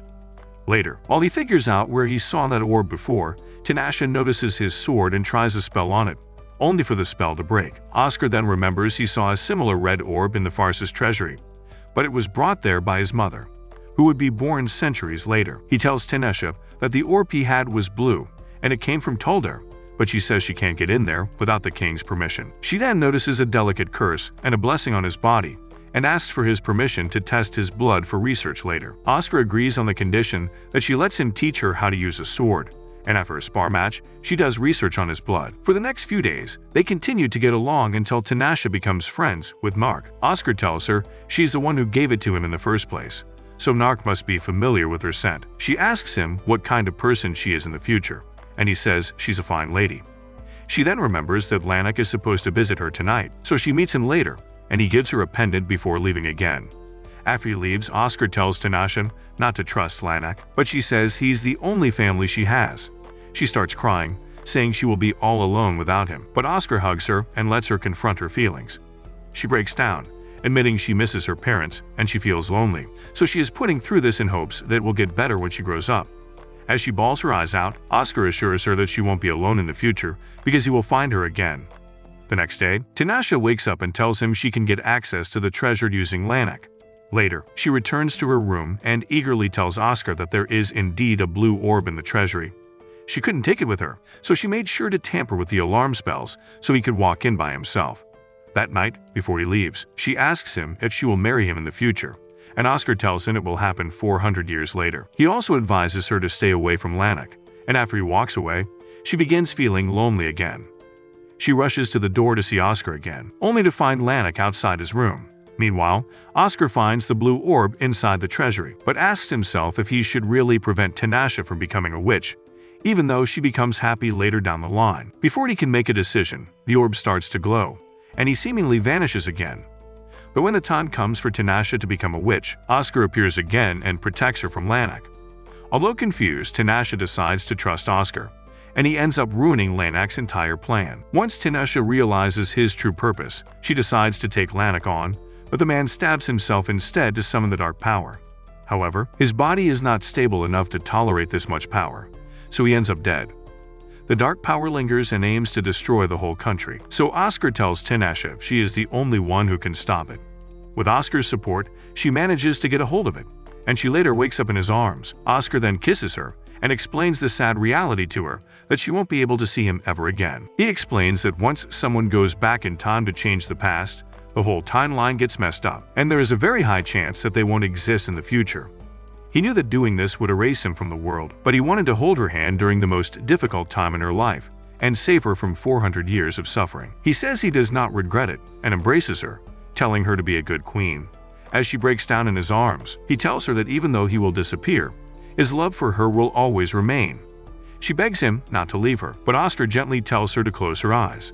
Soon after, Oscar disappears from her sight, and she spends the entire night bawling her eyes out. 400 years into the future, reality changed, and Oscar arrives with his goons at the kingdom of Toldar, where this time it was never destroyed. With his car still intact, he meets Toldar's king Clast and asks for his kingdom to lift the curse, knowing that his kingdom is advanced in its magical expertise. The king takes Oscar underground to face a door, and he explains to Oscar that no one has ever entered the door in a long time. When asked why, the king explains that only people invited in are able to enter. The moment Oscar steps forward, he sends his magic, and the door opens by itself, shocking everyone. When the others try to follow, they are unable to come in, revealing that there's a magical barrier holding them back. Inside, he finds the red dragon, Nark, and one of the 12 Toldar spirits, Mila, on top of it. Already knowing the reason Oscar came there, Mila opens a pathway for Oscar to meet with Tinashe. The moment he touches her face, she wakes up and quickly hugs him. After a 400-year wait, Oscar stops the hug to ask who she is, and she introduces herself as Tinashe. She expresses how happy she is to see him, but is surprised to find out that he actually came a year earlier than he promised, which Oscar has no recollection of. She then quickly asks if he's married to anyone, and before he answers, Mila walks in to make sure everything is okay. Just then, Tinashe almost falls over, forcing Oscar to catch her, and she explains that it's been a while since she walked. She explains that Mila is a spirit, and the red dragon, Nark, is actually Oscar's dragon, and he will follow his orders. Moments later, the two of them walk out, surprising everyone, and Oscar asks Toldar's king if he's giving Tinashe to Oscar to become his wife, to bear his offspring despite the curse. Tinashe quickly gets flustered and asks if it's not too soon. However, Toldar's king rejects that idea, informing Oscar that Tinashe is supposed to be their next queen, as their kingdom still needs a powerful magical presence and power. Tinashe pleads to be given time to help break Oscar's curse, and the king agrees to let her go with him for half a year, but reminds her to remember that she will marry his son. Later, Oscar takes Tinashe back to his kingdom, and she admits to him that while she doesn't want to become queen, she also can't ignore helping her home nation. Suddenly, she asks to touch him, and when he allows it, she goes to hug him, telling him how she wanted to repay the person who saved her 400 years ago, and that she wants to see him again, despite Oscar having no clue who she met. After settling down, Mila offers to murder Toldar's king so Tinashe can marry Oscar, and Tinashe scolds her for that idea, saying that meeting Oscar is more than enough to make her happy. It annoys Mila to see her so unselfish, so she asks Tinashe why she came here, and Tinashe simply says that she wants to break his curse. Later, during Oscar's tea time, which he enjoys because Tinashe made it, he asks her to stop obsessing over his curse and not to forget lunch, but she firmly tells him that breaking his curse is her duty, confusing him. He talks to Lazar about how assertive Tinashe can be, and Lazar warns Oscar not to make moves on her, which Oscar assures him that he won't. Suddenly, they hear a loud bang and find that they are being attacked by wyverns being controlled by a mage named Lita. Oscar sees Tinashe facing her and urges her to fall back, but Tinashe refuses. Seeing this, Oscar calls on Nark and gets ready for battle, instantly angering Tinashe, who orders Nark to stop. The dragon gets confused about who to follow, but decides to follow Oscar and fly into battle with him. The wyverns then fly towards Tinashe with the intention to rip her to shreds, but using her magic, she annihilates both lizards in the sky. Defeated, Lita asks if Tinashe is a witch, and she tells Lita that she's wrong. Meanwhile, Oscar jumps onto another wyvern, and using his sword, he finishes the job. Afterward, Oscar scolds Tinashe for her reckless actions, and he questions whether all Toldar royalties are like her. Doan tells him that they're not, and that Tinashe is a special case, who reminds Oscar of the legendary witch hunter who defeated Leonora 400 years ago. Oscar asks if that hunter's name was also Tinashe, and Doan says that it is, which worries them. Meanwhile, Tinashe discusses with Mila the mage they just defeated, and informs her that her master was a psycho who escaped Tinashe's execution 400 years ago. Tinashe then wonders if Oscar hates her, remembering how the Oscar she knew knew was someone warm and stayed by her side. The next day, Sylvia informs Tinashe of a festival that is happening and implores her to have fun. But after what happened with the evil mage, Tinashe chooses to stay at the palace, not wanting to make Oscar angrier. Sylvia then informs her that mages like her are investigating animal blood being spilled on the streets, and Tinashe keeps that in mind. Later, Tinashe is enjoying the festival from the palace when Oscar finds her and invites her to go there with him. Together, they eat some snacks and even check out the crime scene Sylvia mentioned. They end the trip watching over the kingdom, which Tinashe finds to be beautiful. But suddenly, Oscar spots an attack and quickly protects Tinashe before ordering the guards to chase after the attacker. Tinashe uses magic to tag the source of the attack and urges Oscar that they should hunt them down, but Oscar refuses, ordering her to return to the palace. They both end up at Oscar's room, and Tinashe asks Oscar if he hates her, to which he says that he does because she's been keeping secrets from him. Seeing that he doesn't trust her, Tinashe reveals that she is the same witch hunter from 400 years ago, shocking Oscar. After hearing that, Oscar tells her to depend more on him, and she looks at him with love, but he stops her, telling her to stop looking at him like he's someone else. He asks her to start looking at him for who he is, and Tinashe starts crying and apologizing. To comfort her, Oscar sits her down next to him and asks her to vent her feelings. She then tells him about how there was a person 400 years ago who saved her life by sacrificing his past and future, and she sees that person in Oscar, which she's sorry about. After hearing about that man's sacrifice, Oscar tells Tinashe to look towards the future and leave the past. Tinashe then lies down on his bed, and realizing that he's right, he tells himself that the version of them that was sacrificed no longer exists, and the current them will take their place, starting a whole new story. The next morning, Oscar asks her why she is still here after 400 years, and she says it is to meet him. Deep down, he refuses to believe that, thinking she has her secrets and is just playing with him. Later, Oscar receives a report from Lazar about a band of thieves called the Saturn, who go around pillaging and taking lives. Fearing the castle might get attacked, they put owls in charge while Oscar travels far away. He goes to Tinashe to tell her of his departure, warning her that while she is allowed around the royal palace, she needs to be careful. He considers moving his schedule back, but Tinashe assures him she will be fine. Days later, Oscar inspects multiple fortresses across the kingdom, but a soldier arrives with bad news. The royal palace was infiltrated, and the Saturn kidnapped Tinashe, demanding Oscar hand over his sword. Oscar and his men go face to face with the Saturn, who put Tinashe under multiple spells, including psychological ones to prevent her from using magic. The bandits demand the sword, but Oscar demands they wake Tinashe up first to confirm she is alive. When the bandits do, Tinashe wakes up,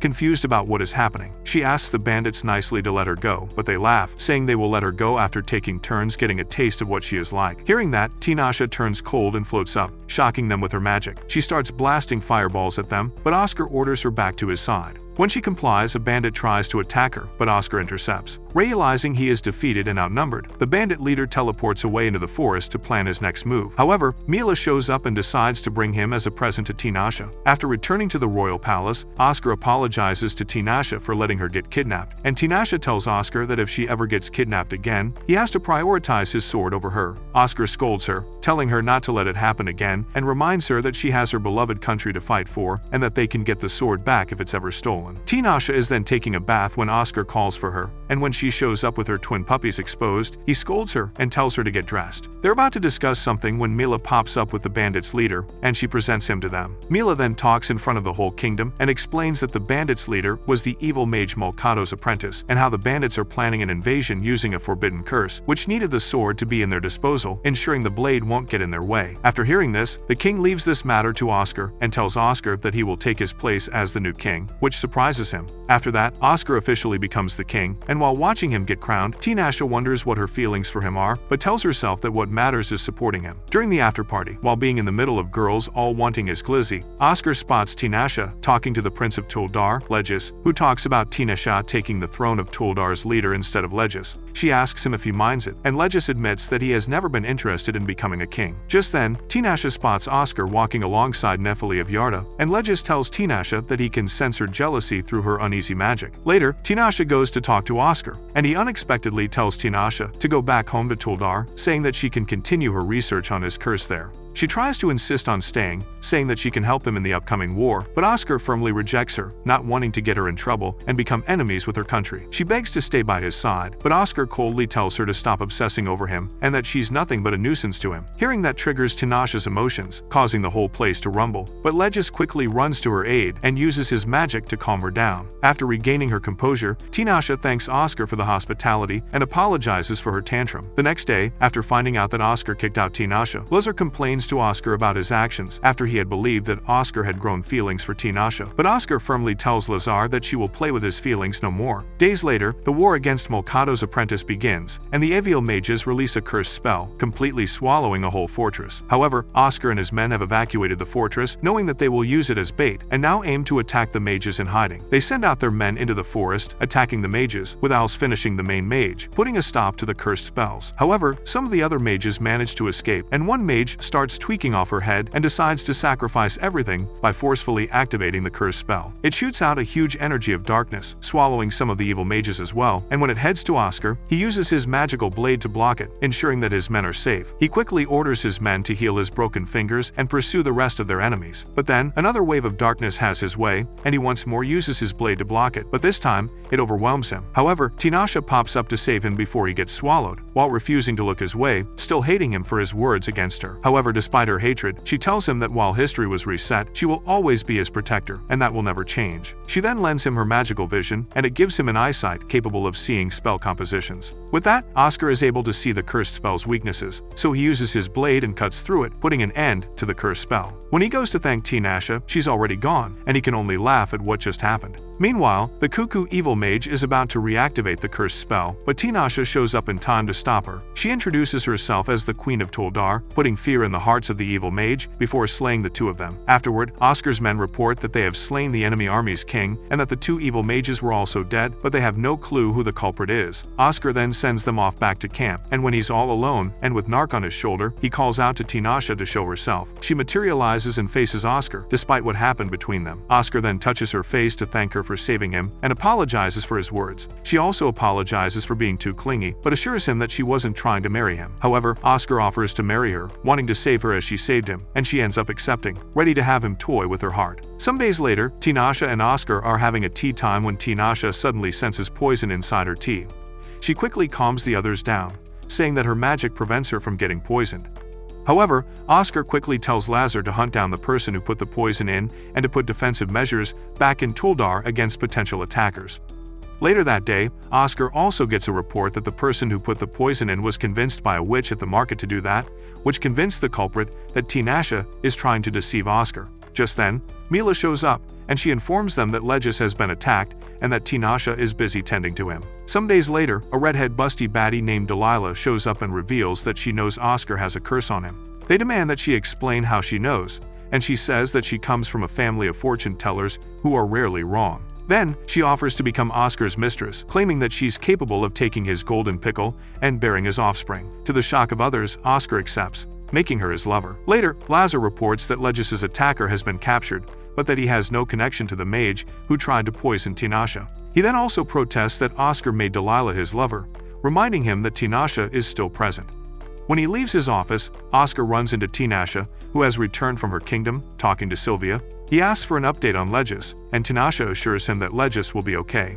Just then, Delilah pops up, and the moment she sees Tinashe, she antagonizes her for being a witch from Tuldar, even telling Sylvia that she shouldn't befriend disgusting witches. Tinashe refuses to see her own friend get disrespected, so she tells Delilah and her fake melons that she should do a backflip from the second floor. But when Oscar reveals that Delilah is his lover, Tinashe feels hurt and goes to talk with the others to tell them that Delilah will die if she tries cracking Oscar. But she doesn't care anymore and goes away heartbroken. She spends her time alone, venting out her frustrations to the wind after seeing how different Oscar is from the Oscar that made her fall in love with him all those years ago. Just then, the demon Travis pops up and mocks Tinashe for sleeping for hundreds of years, just for Oscar not to love her back, even telling Tinashe that she should murder his new lover.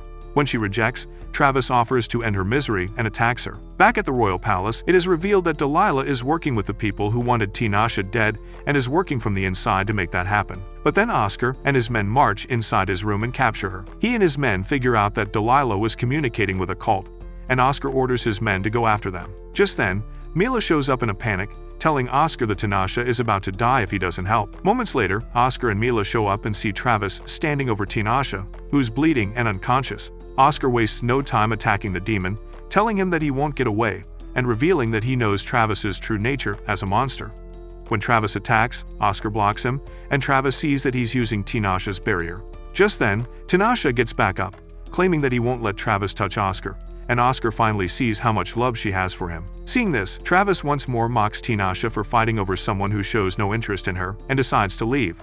Back at the castle, Oscar receives a report that his men have captured leaders of the cult that sent Delilah to the castle, and they conclude that the cult wants a magical orb deep inside their treasury, and they want Tinashe dead. Just then, Tinashe pops up and asks Oscar to teach her how to use a sword, to which he gladly teaches her. During the practice, she asks about Delilah and whether her sloppy-toppy technique was so bad that Oscar decided to put her in prison. But he tells her that he was playing her the whole time, which resulted in Oscar revealing the truth that she and her cult were behind Tinashe's poisoning. That relieves Tinashe, and Oscar teases her for blowing a casket over what happened. He then asks about the vision he borrowed from her against the cursed spells, and she informs him that it comes from birth, and Oscar actually has the potential to have it, which she promises to help him train. Behind the scenes, Valt and Myralis discuss their failed plans to poison Tinashe, but they point out how it's not easier to get to her, which is something they have never expected to happen. The next day, Oscar receives the list of the things in the treasury, and Tinashe is amazed to know that the treasury is behind a labyrinth. Oscar explains the story behind it, where his grandfather had an intruder come into the treasury and take something from it, but because of that, the man made a labyrinth that could only be opened once a day by the royal family, ensuring nobody could escape. Then, Oscar takes Tinashe with him into the labyrinth to go to the treasury, and they walk past the Lake of Silence, which Oscar reveals was the place his legendary sword, Acacia, came from. Suddenly, Tinashe gets attacked by a tentacle monster and gets pulled into the lake. Oscar quickly jumps after her and goes to save her, which results in her breaking a couple of ribs. When she tries to heal herself, she reveals that she can't use her magic and suspects that it's because of the water, which has the same contents as Oscar's anti-magic sword. They then open a closed passage using the sword and find Oscar's grandpa's hideout, which has books, a bed, and running water. Seeing that the place has fresh water, Tinashe cleans herself with it so she can use her magic again. She then asks the purpose they're here, and Oscar reveals that they're looking for a magical red-colored orb inside the treasury. The moment Tinashe hears about it, she suddenly collapses due to fever, asking not to be left behind, and Oscar puts her on his grandpa's bed. She then reveals that her kingdom has a blue-colored one and that she has sealed it hundreds of years ago because it's capable of sending people into the past, a magical feat no mage or even demons are capable of doing. She didn't tell him about the man who saved her using that orb, but sacrificed his own reality to make that happen. Before she continues, she falls asleep in tears, and Oscar tells her while she sleeps that he won't leave her, and that he won't look for the orb if she asks him not to, as all he wants is to never see her cry like that again. Among the books, he finds a way for them to return to the palace, and while she sleeps, he admits that he always knew that the man who saved her was him. That night after recovering, Tinashe goes to visit Oscar in his room, and he tells her that he's willing to seal off the orb if that's what she thinks is for the best. He then tells her to stop feeling sorry, saying that everything he did was by his own choice, despite him not knowing anything. Hearing that makes Tinashe realize that Oscar knows the truth that he was the person who saved her, so she embraces him, saying that he has made her happy after waiting for hundreds of years, and says that the relationship is enough for now before flying back to her room. The next day, Tishauna helps Oscar train the magical vision she let him borrow from her, and he manages to get the hang of it. Just then, Lazar shows up with a letter from Princess Nefeli, and it's a request to let her stay at his kingdom, explaining that her kingdom is facing a civil war within itself. Lazar warns him that with Tishauna present, she might cause a rift that will start another war between Farsa's and Nefeli's kingdom, and Oscar says that he will tell her, insisting that she'll be fine. That night, Oscar attends a wedding party celebrating a couple, and Oscar finds Tishauna they're extremely drunk. Knowing her magic is unstable while drunk, Oscar asks her to use a restraint to stop her magic, but when she goes to summon one, she's unable to use her magic properly and ends up summoning weird things. Just then, Lazar shows up to inform Oscar that Nefeli is arriving in a few days, and Tishauna directly asks Oscar if he's getting married to her. She insists that she doesn't care, but Oscar states that he would want a queen who doesn't throw tantrums all the time, and that makes Tishauna cry while drunk, calling Oscar an idiot for not having feelings for a witch baddie like her. Days later, Nefeli arrives at the kingdom, and Oscar welcomes her as his guest. On a tour around the palace, Nefeli runs into Tishauna, who gracefully welcomes Nefeli there. But when Tishauna sees how close Nefeli is with Oscar, she gets aggressive during their sword practice. Just then, Nefeli shows up to watch them practice, and suddenly they get attacked by supersonic noise. Tinashe quickly disperses the attack and instinctively orders Mila to track down where the attack came from. Hours later, they manage to capture the attackers, and Tinashe points out that the attacker is nothing but a goon, but that makes Oscar realize that there's a traitor inside the palace. Considering that Nefeli is from another kingdom, Tinashe jokingly suggests that Oscar marry her so he can be involved in this issue, but he brushes her comment off. Later, Tinashe vents to Mila about her love life. Suddenly, Travis pops up, revealing that he's bored and he comes in peace to laugh at Tinashe. But then he reveals that he has been made a guardian of another nation, making him indirectly involved in their issues, and suggests that Tinashe should stop wasting time and murder Nefeli.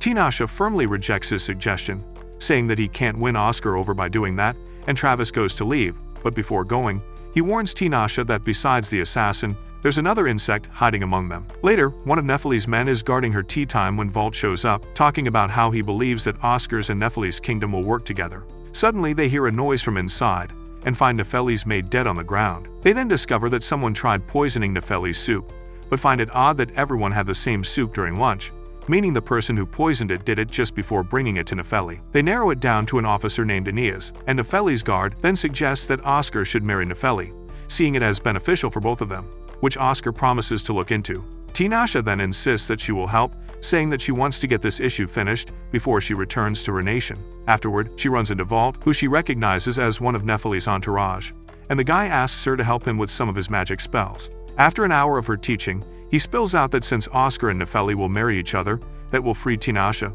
which makes her feel conflicted. Later, they have a party to celebrate Oscar and Nefeli's engagement, and Tinashe congratulates them before revealing that she'll be leaving for her home nation. Before she does so, Oscar asks her to serenade them with a song, and she happily does it as a form of appreciation, earning her cheers and applause before leaving. The next morning, Oscar takes Nefeli outside the palace to get some fresh air. During their walk through the forest, they get ambushed by a magical mist, and everyone is gone apart from Nefeli and her men. Nefeli suddenly blocks an attack with her sword, shocking her own men and the attacker, and she reveals herself to actually be Tinashe in disguise. She reveals that the real Nefeli is with Oscar and that they switch places the night she sang. She then continues attacking the attacker and stabs his neck, but to her surprise, the attacker becomes even more aggressive. Oscar jumps in to block an attack, scolding Tinashe for not using magic. Vault then explains that the attacker has swallowed a forbidden curse, making him a zombie when physically damaged, and Tinashe tells Oscar to focus on the zombie's magic formation. With that, they work together and Oscar stabs the zombie right where it is fatal magically, while Tinashe uses magic to keep the zombie alive to interrogate him. After that, peace returns for a bit, and Oscar tells Nefeli that she can return to her country in peace. She asks him if he remembers the marriage proposal she made him a decade ago, wondering if he would ever marry her, and Oscar tells her that if they were to marry, he would be the one who proposed. Later, after finding out that Nefeli's marriage to him was a fake, Tinashe asks if she can stay there a bit longer, and Oscar welcomes it. Just then, Dawn reports something horrible, revealing that Vault was actually never part of Nefeli's men, explaining that their memories were all altered to think that Vault was a part of them. They conclude that Vault is the mage who matches Delilah's testimony, but it confuses them why he would help, so Oscar orders his men to continue investigating. A week later, Tinashe manages to find a way to break Oscar's curse, and right as she's about to do it, Oscar expresses how he believed that the curse was given to him so he can meet her. She then goes and does it while he sleeps, lifting his curse after half a year of being with him. The next day, Oscar attends Tinashe's rise to becoming the Queen of Toldor, and people there expect that she would summon one or two of Toldor's spirits. To their shock, she summons all 12, and as their new queen, she declares that all 12 spirits will be set free, no longer having to serve the kingdom like her previous generations, angering the previous king. However, all of the spirits, from the young to the old, all agree that they served under Tinashe out of their own will, and they now choose to continue doing so in her reign as the queen. After that, Oscar goes to look for her, and Legis tells him that Tinashe is busy fighting Legis's father over her decision to let go of the spirits. Later, Oscar goes to her room through the window to talk about her future plans, and she tells him that she's aiming to step down as queen and potentially marry Legis for the great of her nation. But then, Oscar suddenly suggests that she should marry him, arguing that with her country's new government, it will be safer to form an alliance with his kingdom, considering no one has the balls to take on both kingdoms at once. Suddenly, Oscar stops and tries again, but this time tells her honestly that he wants to marry her because it's her, and nothing more. And Tinashe stops him, saying that she thought he never liked her. Oscar responds and says that he always put his country first, but now that it's handled, he can finally admit that he wants no one else but her. The next day, Tinashe struggles to control her magic after Oscar's marriage proposal, and one of the spirits, Lilia, suggests that she should just get it over with and either marry the guy or send him off to meet his maker. Tinashe then talks about how the current Oscar is not the same person as the man who made her fall in love, but she admits that she's extremely happy with her current situation. They then discuss how Oscar managed to travel through time, but Lilia insists that Tinashe shouldn't think too much about that, considering that even as mages, they don't know much about time travel. Meanwhile, Vault is calming down Morales, who is pissed that Tinashe managed to become queen, but Vault assures her that the time will come for them to strike and that they have to target Tinashe first before Oscar, considering she's the weaker one mentally. Days later, Oscar receives a report that a ruin has emerged, and it causes the villagers to disappear. Oscar decides to check it himself and brings his men there, but within minutes of being inside, some of his generals and men already disappeared. The entity then attacks them and transports Oscar somewhere away from the others. All alone, he faces his own men, but quickly realizes that they are just distractions created by the ruins entity. As he goes deeper, he faces a copy of his beloved Tinashe, and with his dragon's help, they manage to defeat her. But then another Tinashe pops up with a sword, and Oscar quickly attacks her, but Tinashe begs him to stop, saying that she's the real one. When he goes to smell her scent, he realizes that she's telling the truth, and Tinashe reveals that the barrier she put to protect him was activated, which triggers her to quickly save him. Then, as they walk along the ruins, Tinashe reveals that she was here 400 years ago, and that what they are facing is called the harvesting, which records humans' existence and creates copies of them. She then takes Oscar in front of a door, explaining that behind it are cocoons containing his men and the guardians guarding them. So she orders him to break his men free while she goes to face the guardians. When they get inside, they follow their plan, with Oscar breaking cocoons and Tinashe shooting down guardians. Being outnumbered, Tinashe calls upon two of her spirits to help her. With the soldiers getting free, they all help out battling against the guardians, but the sheer number of them overwhelms Tinashe, and she drops to her knees out of fatigue. Oscar gets an idea and asks Tinashe to lend him her vision, and when she does so, he's able to see the entity's magical formation. So he starts going ham on the guardians, putting them down one by one like he's a lawnmower, and he ends up stabbing a magical orb that controls the entity. The entity then screams out in pain, and everyone just manages to escape the ruins. When they get outside, Oscar once more brings up his marriage proposal, and Tinashe tells him that he would regret marrying her, considering he doesn't know the 400 years she lived during the Dark Ages as the Ice Queen. But even after hearing that, Oscar assures her that he will still love her, stating that he wants to spend his life with her.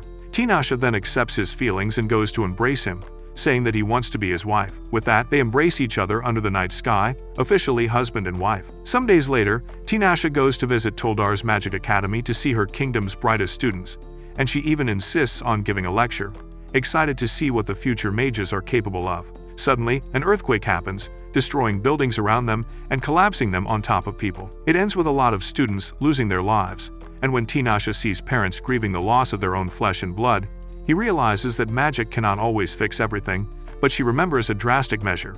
She goes to summon the blue orb capable of time travel, intending to use it to reverse the tragedy. However, she later tells Oscar everything about it, who scolds her for wanting to use the dangerous blue orb. However, she reveals that the blue orb never activated, and suspects that it requires special conditions to be activated, which she doesn't know what. He then tries to comfort her, but she gets up, saying that she needs to leave. Before going, she tells him that there are problems down in the city called Caesar, where soldiers have been taken to the castle and never returned. Meanwhile, in Caesar, Vault is behind the problems happening there, as he condones magical experiments that will enhance the soldiers of Caesar to make them win their war against Oscar's kingdom farces. The next day, Oscar receives a report that Caesar is starting to make a move towards a fortress, and that they have weird magic on their side. Hearing this, Oscar decides to make a gamble, and uses a risky strategy.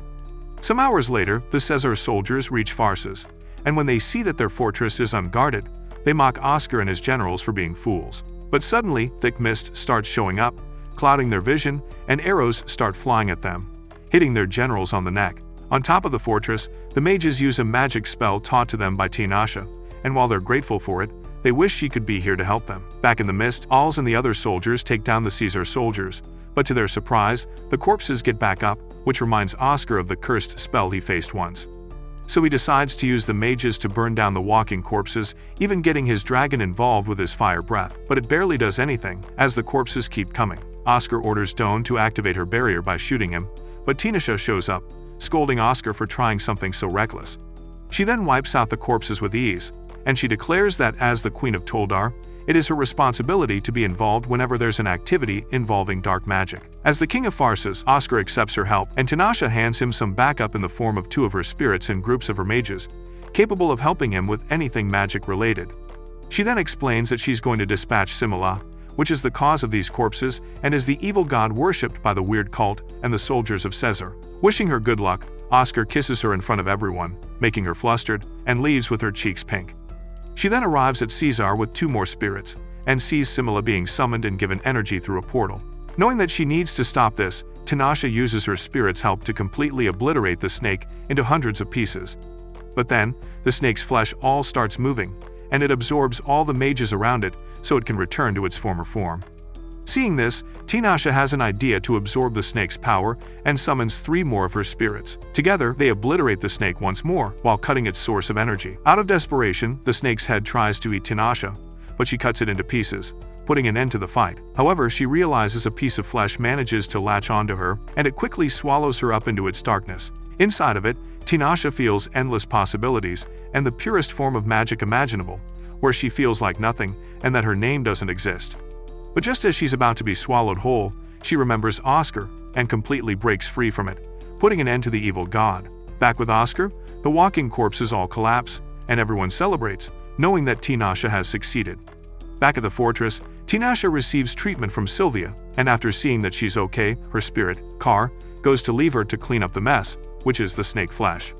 Sylvia then asks Tinashe what happened, and she tells her that she experienced a condition where she knew everything but was now unable to remember it, which reminds Sylvia of how dreams feel. Suddenly, they get ambushed, and Sylvia is unable to defend herself, leaving Tinashe exposed to getting her magic sealed and herself kidnapped by Valt. When Oscar finds out, he is furious, and Mila goes to blame Car for stupidly leaving her behind. But Oscar calms her down and focuses her back to finding Tinashe. Car tells him that he can't sense her magic to locate her, and he suspects that a powerful seal has been put on her. They then discuss the mage that Delilah talked about, the one who made her try to marry Oscar and poison Tinashe, and Oscar is now fully convinced that Valt was behind everything. Somewhere far away, Tinashe wakes up in a cabin while being constrained by a seal that prevents her from using her magic to call upon her spirits. Valt pops up to reveal himself as the culprit and admits that he was the one who summoned the evil god Simula, but that the king of Caesar was the person who sacrificed his men to give the snake energy. Tinashe asks him about the seal he put her in, and Valt explains that the seal was stolen from Pharsis' very own treasury, with the aim of purely using on Tinashe. Then, Valt gets to the point and admits that his goal is to get his hands on Elateria, the 2 magical orbs, stating that he knows about the orbs even better than Tinashe does. When she asks of his purpose in using them, Valt is about to answer, but suddenly stops and disappears. Moments later, Oscar and his men barge inside and rescue Tinashe. When he sees the seal on her hands, he realizes that it's the ornament that was stolen from his treasury years ago. Tinashe asks him how he located her, and he explains that they used the seal Tinashe put on his body and reverse engineered it to help guide them towards Tinashe. Back at the palace, Tinashe tells Oscar about Valt's goal to gain the Elateria, and he warns her to be careful, considering they're targeting her. He then also thanks her for defeating the evil god and kisses her as a sign of appreciation.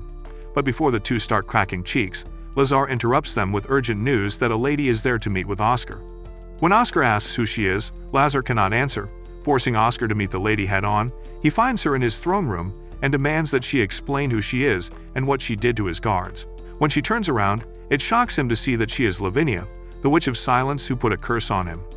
He instantly draws his sword, wanting to chop her head off, and she tells him that since the curse didn't work, she will take his life instead. She shoots magic beans at him, but Oscar blocks all of it and gets close to stabbing her. However, his father shows up to reveal that she's his grandmother, and in that instant, Lavinia uses her magic to make him dream of the past. There, Oscar sees the days when he and Lazar have no other business but to pick boogers and play with sand. He also sees the days when he trained his swordsmanship and received news about how owls was about to join their kingdom. But then he also sees the tragedy that changed everything. The blood of his mother on the floor alongside her corpse. Suddenly, the dream changes to the moment Tinashe was supposed to become a witch, but he hears her voice telling him to pull a cassia from its scabbard. When he does so, he wakes up from the dream, and the first thing he sees is Tinashe, who saved him. Lavinia is in disbelief to see someone override her spell, but Tinashe informs her that she didn't override anything, and simply exploited it by inserting her own dream.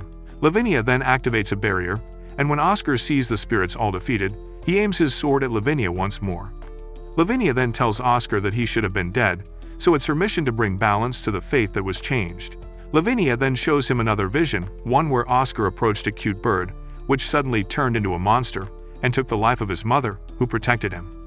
But then, he sees her mother alive, and from the dreams he saw, Oscar tells his father that he finally knows the truth, which is that her mother used the two magical orbs to go to the past and prevent Oscar's death. He also realizes that Lavinia sealed his memories, and Lavinia tells him that he should have been the one who died instead of his mother, Rosalia. But just like all mothers, she was willing to do whatever it takes to see her baby boy okay, so she altered destiny. However, Lavinia states that because Oscar should have died, his blood should never be passed down. But Oscar is willing to take her on to defend his mother's actions, even revealing how he did the same thing as her. When Lavinia looks at Tinashe, she remembers that she's the witch hunter, and she realizes that he also altered the past to save her. That completely angers her, and she attacks, but Oscar cuts down her magic, and Tinashe protects him. She calls them fools for creating the ultimate sin by changing fate, but Oscar firmly believes that the present is what matters, and that saving someone from their misery could never be a sin. Even with a sword on her neck, Lavinia warns him that Tinashe is a witch and their potential offspring will also be a witch, but Oscar scoffs at her statement, saying that he will welcome the challenge to raise a witch as his own. He then insists that despite his hatred for her, he doesn't want her to die here, which she thinks is a foolish idea. She then laughs at his resolve and leaves, while telling him not to commit any more sins. Later, while Tinashe is in her room, Lavinia visits her to talk about the orb. She suggests that the orb needs to be sealed, and Tinashe agrees with her suggestion. Lavinia is surprised to find out that there are two orbs, with one of them being in Toldar. Lavinia then reveals that to activate the orb, the user must have enough conviction. She then asks Tinashe what she knows about the orbs, and Tinashe tells her that she only knows about the locations and the fact that there is a man who wanted both orbs. Lavinia warns that the man she's talking about has nothing to lose and is extremely dangerous before going to leave. However, Tinashe stops her and challenges Lavinia's belief, questioning whether it's actually a sin to sacrifice yourself and save someone in the past.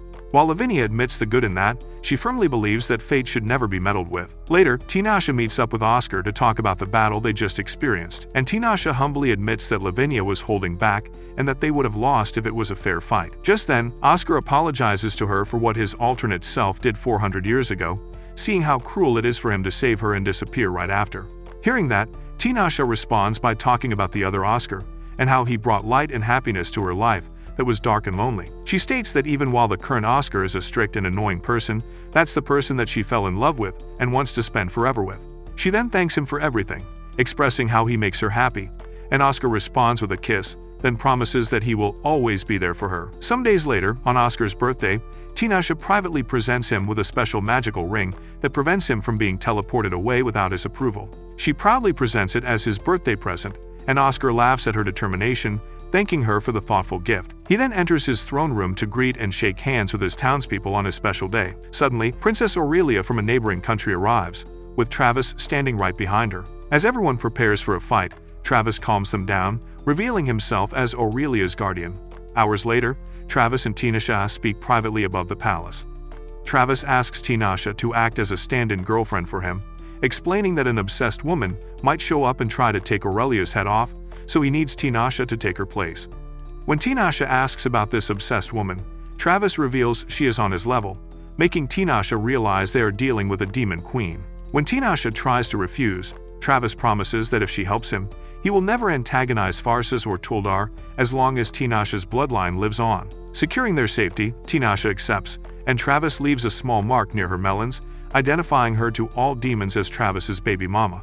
Meanwhile, Oscar and Lazar search for Tinashe after she sneaked out earlier. During their search, Lazar spots a small cradle in the corner of his eye. Investigating, he is shocked to find a little Jit crying, alongside a breathtaking note. Tinashe pops up behind him to read the note, causing Lazar to panic. When Oscar finds them, he confronts Tinashe for running off, but gets confused by the baby. They discover the baby allegedly belongs to Oscar, which he quickly denies out of fear that Tinashe will get the wrong idea. Tinashe assures them she knows the letter is a lie, so they decide to watch the baby for now, hoping the parent returns. When Tinashe tries to touch the little Jit, she remembers the mark on her body and backs away so Oscar does not see it. Oscar asks what is wrong, and she lies, claiming she is pissed at him and wants space, leaving him confused. Meanwhile, Aurelia experiences a traumatic dream where Tinashe gets stabbed. Waking up startled, she alerts Travis, who scolds her for looking through people's dreams. He mentions he is leaving briefly, instructing Aurelia to tell anyone asking for him that he fell in love with Tinashe. Somewhere far away, Phaedra, the lady obsessed with Travis, learns from her goon about Tinashe's connection to Travis. She declares her desire to end Tinashe, but Travis appears, stating he is there to end her instead. Thrilled by his presence, Phaedra watches as Travis attacks, resulting in everyone getting teleported. Travis is left to deal with the goon while Phaedra pays Tinashe a visit. Tinashe discusses Phaedra with her spirits, who warn her that Phaedra is a complete psycho obsessed with Travis's demonic Willy. Suddenly, Phaedra appears inside the palace ready for a fight, blasting down lightning that teleports them all to the old capital. Facing Phaedra, Tinashe summons all her spirits to ensure no magical power escapes to harm innocent people around. As the two fight to take each other's heads off, Oscar meets Aurelia to ask about Travis's whereabouts. From her, Oscar also finds out Tinashe vanished from Toldar, so he prepares to search for her. Aurelia insists on coming along as a mage. He agrees, but as they step outside the door, they see the cradle with the baby oozing dark evil energy. The energy touches Oscar and triggers his barrier, signaling to Tinashe that he is in danger. Though she wants to go help him, Tinashe must trust him while she deals with a demon queen trying to turn her luscious body into hamburger chunks. Back with Oscar, Aurelia warns him not to let the dark energy touch him, teleporting them outside as the cradle follows. She asks him to fend off the dark energy while she investigates the baby's past, hoping to find an answer to disperse it. Aurelia reveals the baby is connected to the evil god Samila, sent to assassinate Oscar using hidden remnants of Samila inside him. She tells Oscar his goal should be to destroy that remnant. As Oscar gets to work, he realizes Tinashe has not teleported to his side, suspecting she is also in danger and urging himself to hurry to her aid. Upon touching the cradle, he gets consumed by darkness, sensing all human hatred flowing through him, the absolute most disgusting part of humanity. Refusing to succumb, Oscar cuts through it. Meanwhile, Tinashe gets utterly overwhelmed by the demon queen. After playing the prey, she tricks Phaedra and stabs her from behind, ending her miserably obsessed life. Oscar takes the baby and destroys Simila's mark on him, turning him into a normal, healthy baby before handing him off to Aurelia. In that moment, a heavily injured Tinashe appears. Oscar demands an explanation, knowing she is lying about something. Travis shows up, and Aurelia scolds him, saying he cannot keep doing this if they want to be together. Travis tells Tinashe their deal is over and fulfills his promise, removing the mark from her and gifting her new hair, which she appreciates. Suddenly, Tinashe's aura goes dark and she starts speaking like the demon queen, struggling against her own body to tell herself to get out. Confused, Oscar listens as Travis explains it is an aftershock, the demon Rayam giving Tinashe their power in hopes she will take over as their new demon queen. Though Travis says there is nothing they can do, Oscar refuses to stand by and pulls out his sword, demanding Tinashe come down and talk. Travis helps by pulling Tinashe to the ground, sparking a battle between Oscar and Tinashe, with Tinashe repeatedly insisting that she hates him over and over again. Approaching her, Oscar asks why she hates him, and she confesses from the deepest depths of her heart that she wants to be loved by him, but fears he will leave her behind. He assures her he truly loves her and will not leave, embracing her in a hug. Oscar then takes this chance to use Acacia to kick out the demonic powers within her, turning her back to normal. Back home, Oscar scolds her for making a deal with Travis, but Tinashe reveals she is indebted to him, as Travis was the person who originally suggested for her to sleep for hundreds of years in order to meet Oscar. She apologizes for making Oscar worry, and he kisses her in response, to which she tells him she is really in love with him. Meanwhile, Vault watches everything unfold, secretly making plans for his next step. He then goes into the forest to enter a hidden passage, where inside, a sleeping redhead is there as part of his plan. In some other kingdom called Magdalsha, their king, Hubert, suddenly goes into a coma, and the news makes it as far as Toldar, where Tinashe suspects foul play with someone using magic on the bedridden king. Tinashe tells her men about her plan to go there herself, and she gets warned that it might be a trap, but she insists that she will bring people with her to ensure her safety, and that the most important man in the kingdom is not her, but Legis, who will soon take her place. The underling suggests that she should tell Oscar before going, and while she doesn't want to, she also doesn't want to make him mad, so she informs him about what's happening. He doesn't like that idea, considering that they're about to be married in a month's time, but he knows his boundaries and that King Hubert is a king from Tinashe's neighboring country, which leaves him no choice but to let her. Out of happiness, she hugs him for letting her investigate and disappears. But then, when she tries calling upon one of her spirits named Sen, the spirit doesn't show up, so she tells her other spirits to go look for him. Later, Tinashe makes it to Magdalsha, where she meets Queen Gemma, who is worried sick for her husband. But when they go to his throne room, they find a redhead standing there named Lucio. Gemma furiously orders her to exit the premises, not knowing who this stranger is, but that stranger informs them that she is a proxy, and she hands them a letter, which, to their surprise, is the king's handwritten order to give Lucia the power of the throne. Gemma tries telling her assistant to kick Lucia out, but the assistant refers back to the letter and instead orders the soldiers to escort her back to her room. Lucia then turns her attention to Tinashe, who is here to see the king, and tells her to go back to her home country. Back in Tolder, Tanisha expresses to her men how Lucia is almost on par with her in magic, and Mila chimes in to say that they made the right move to retreat.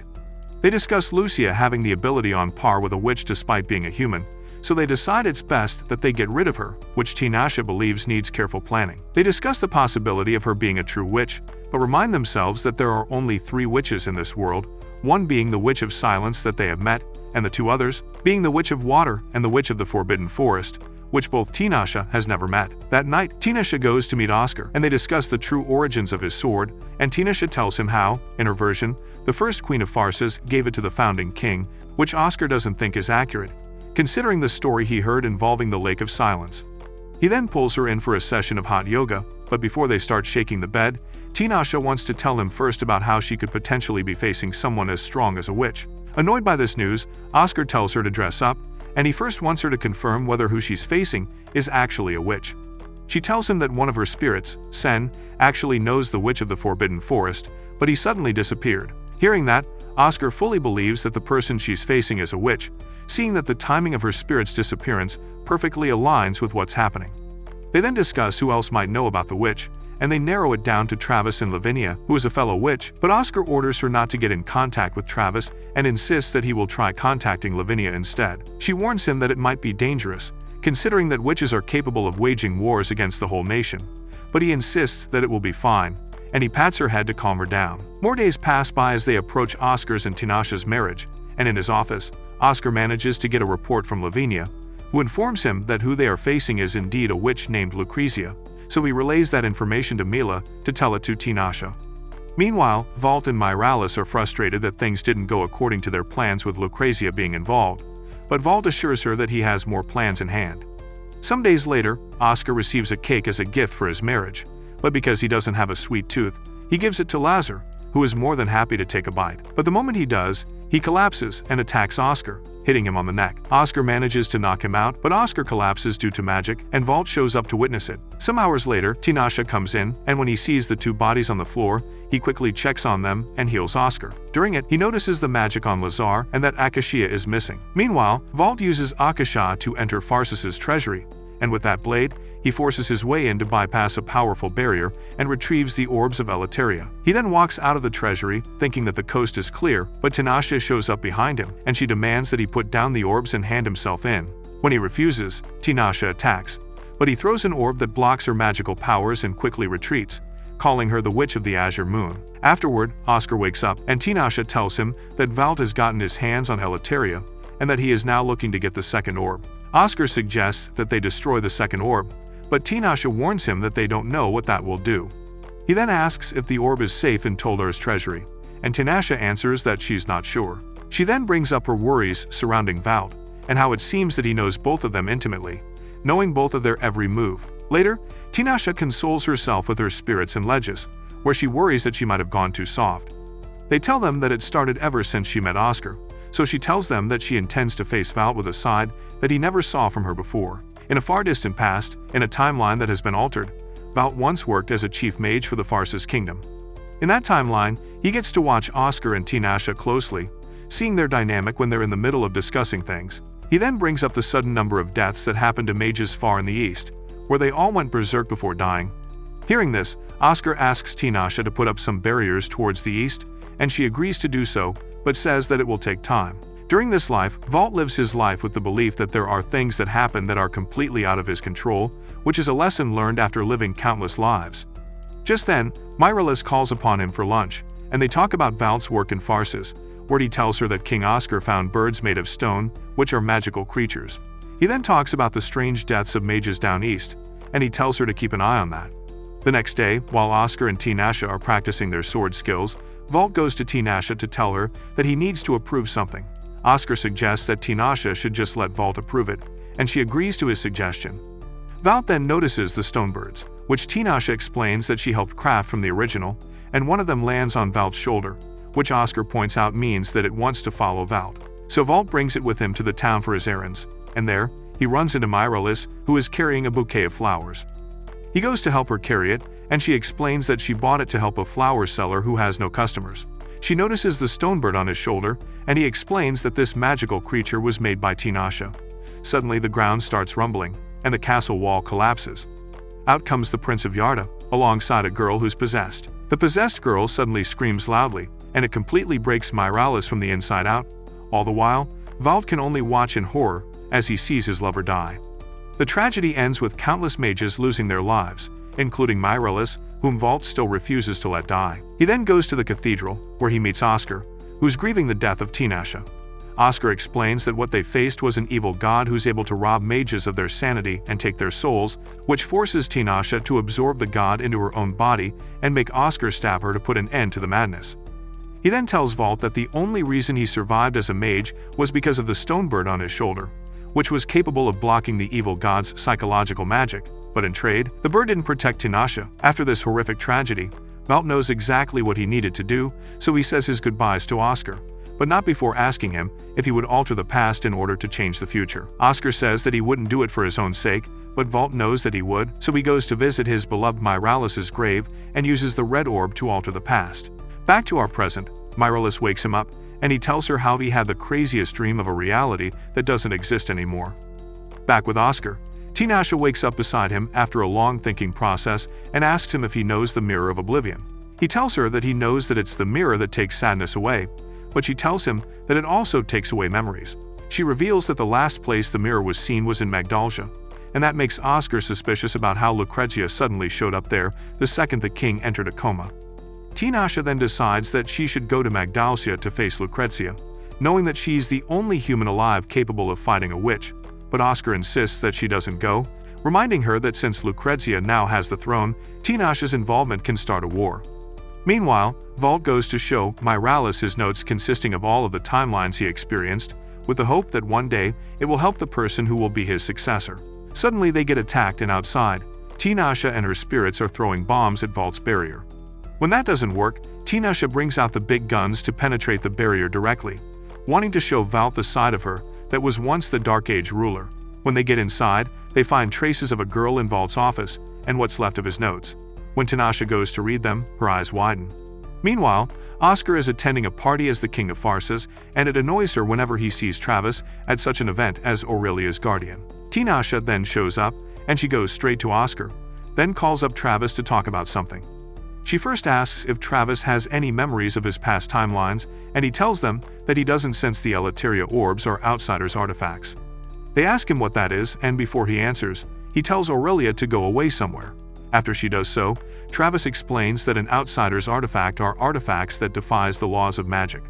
Tinashe reveals that she saw a record of a history that doesn't exist anymore, one where it says that Caesar became a great nation because they never invaded Pharsis.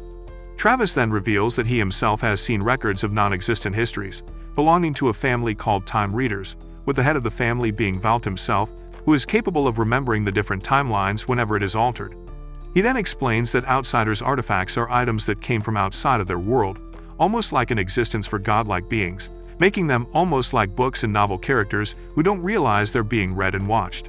Travis then says that he met one of these Outsiders, shocking Tinashe, and he reveals that the person he met was a woman who chose to live as a human and die among them. Just then, they receive a report that says that Toldar is being attacked by the Magdalsian army, and Tinashe quickly orders him to send out their army.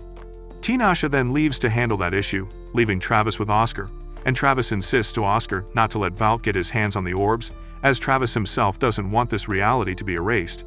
That night, after returning home to Pharsis, Oscar is about to rest when he senses someone's presence. From the darkness, Valt shows himself, asking Oscar to talk. Valt suggests to Oscar that he should go back and help Tinashe in her battle, and while Oscar is convinced that Tinashe doesn't want his help, Valt thinks otherwise. Valt reminds him that he is all Tinashe has, and Oscar doesn't like that Valt acts like he's seen it all, but Valt informs him that he did see it all, even one reality where he worked under them.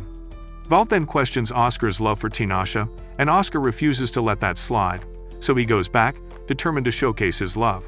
Meanwhile, the Magdalsia army is facing the Toldar army, led by Tinashe, who firmly declares that with her presence, they will be victorious. She then uses a spell that paralyzes their enemy, leaving only Lucrezia to fight.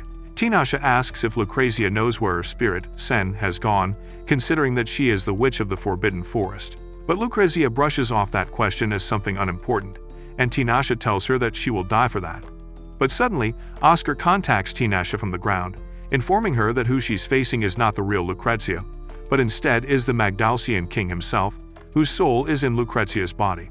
He reveals that the real witch's soul is trapped in the Mirror of Oblivion alongside her spirit Sen, and that the mirror itself is an outsider's artifact. Because she's the one strong enough, he wants her to destroy the mirror to turn the witch back to normal, while he keeps Lucrezia occupied. She rejects his offer, claiming that this is none of his kingdom's business, while he remembers how she always needed to be strong all alone, with no one to count on. But Oscar asks her to trust him, letting him be by her side, as he wants to help carry her burden for the rest of his life. After hearing those sweet words, Tinashe agrees and orders his spirits to help out Oscar in battle, while she goes to Magdalsia to destroy the mirror. She then heads there, leaving Oscar having to face Lucrezia, but he tells her that he has no fear, knowing that she's a fraud and not the real witch. Far away in Magdalsia, she finds the Mirror of Oblivion right beside the king, on his bedside table, and Tinashe uses her magic to enter it. Inside, he finds the real Lucrezia there asleep with Sen, who has been trapped for days. Just then, Lucrezia wakes up, and when she sees Tinashe, she expresses her amazement at seeing a human as strong as a witch. Tinashe then explains her plan to punch another hole in the mirror, seeing that there's already a hole inside it, believing another hole will get them out, which is a plan Lucrezia supports.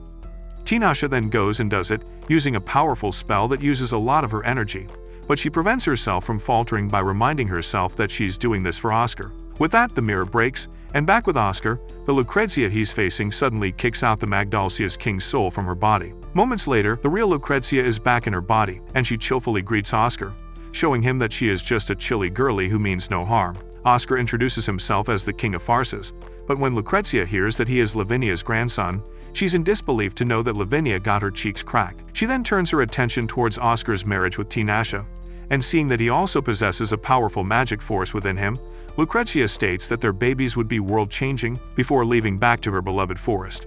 Afterward, Tinashe and Oscar discuss what happened, and suspect that Valt was also behind it, with Sen accidentally being involved. Oscar then scolds her for doing things alone, reminding her that they're getting married, and he wants her to rely on him more. He then tells her that she's the only woman for him, and he wants to make her happy, to which he says that she already is, seeing that he kept the promise he made 400 years ago. The next day, it's Legis's coronation day to become king, but Tinashe senses something. She transports herself outside and finds Valt, who tells her about how there was once a tower that stood there with a witch who would grant wishes living there. He reveals that the witch he's talking about is her, but Tinashe already suspects it, and he tells him how she was a cruel, powerful witch. With that, he asks for her to help him get the second orb, and when Tinashe rejects, she is shocked to find Valt putting a massive magic spell on her nation, putting Toldar in danger, forcing her to agree to his demand. She asks how he knows this devastating spell, the same one that was activated 400 years ago, and he tells her it's from watching it being used in another reality, one where she became a witch. He then warns her that he's not the person who cast this spell, so if Valt dies, the caster will activate it, meaning the whole of Toldar will die, which is a nation that shouldn't exist in the first place. Tinashe is surprised to hear that. Believing in the other reality, she managed to contain her powers, but Valt tells her the truth that Toldar should have been a wasteland, and that the price that was paid to save it was for a man to lose his reality and the kingdom of Caesar to suffer. While hearing that hurts Tinashe, she tells Valt that they are both sinners, one who was willing to sacrifice a lot for their loved ones, so Tinashe firmly states that she is willing to fight to ensure that this reality won't be altered. She then asks why he needs both orbs, considering one is enough to travel to the past, and he tells her he wants to go to the future to destroy the orbs using her powers, which are capable of destroying an outsider's artifact. Meanwhile, Oscar and Legis just realize that Tinashe is gone, and they quickly suspect that Valt is involved, so they go and send out search parties. Meanwhile, Tinashe takes Valt to the other orb, deciding to help him destroy it. He reveals the origin of the Elateria orbs, where they showed up beside a mother crying over the death of her son, given to her by an outside being to let her save her son. He reveals that the son turned out to be Valt's ancestors, the first of the Time Radiators. However, Valt tells her that each Time Reader records whole lifelines every time it is altered, with their memory as proof, and that takes a toll on his and his ancestors' souls. Because of that, he believes that the orbs needed to be destroyed, but for Valt, it took him countless lifetimes to get her, as the only person capable of doing it is Tinashe. In his previous lifetimes, he tried everything to reach her, but he never managed to do it, as she was a witch who locked herself in a tower. But then, he saw a miracle where the orbs were activated by a man who sent himself centuries into the past to change everything for the woman he loved. A man who made a witch his wife, Oscar, who saved Tinashe from the horrible fate of becoming a witch. Because of that, Walt is now able to get in contact with Tinashe, which brings them to where they are standing. She asks if sealing them is not enough, and he reveals the devastating truth that every time a reality is altered, the world takes one step closer to a standstill, where time itself stops. And Walt sees that the world is at the end of the line.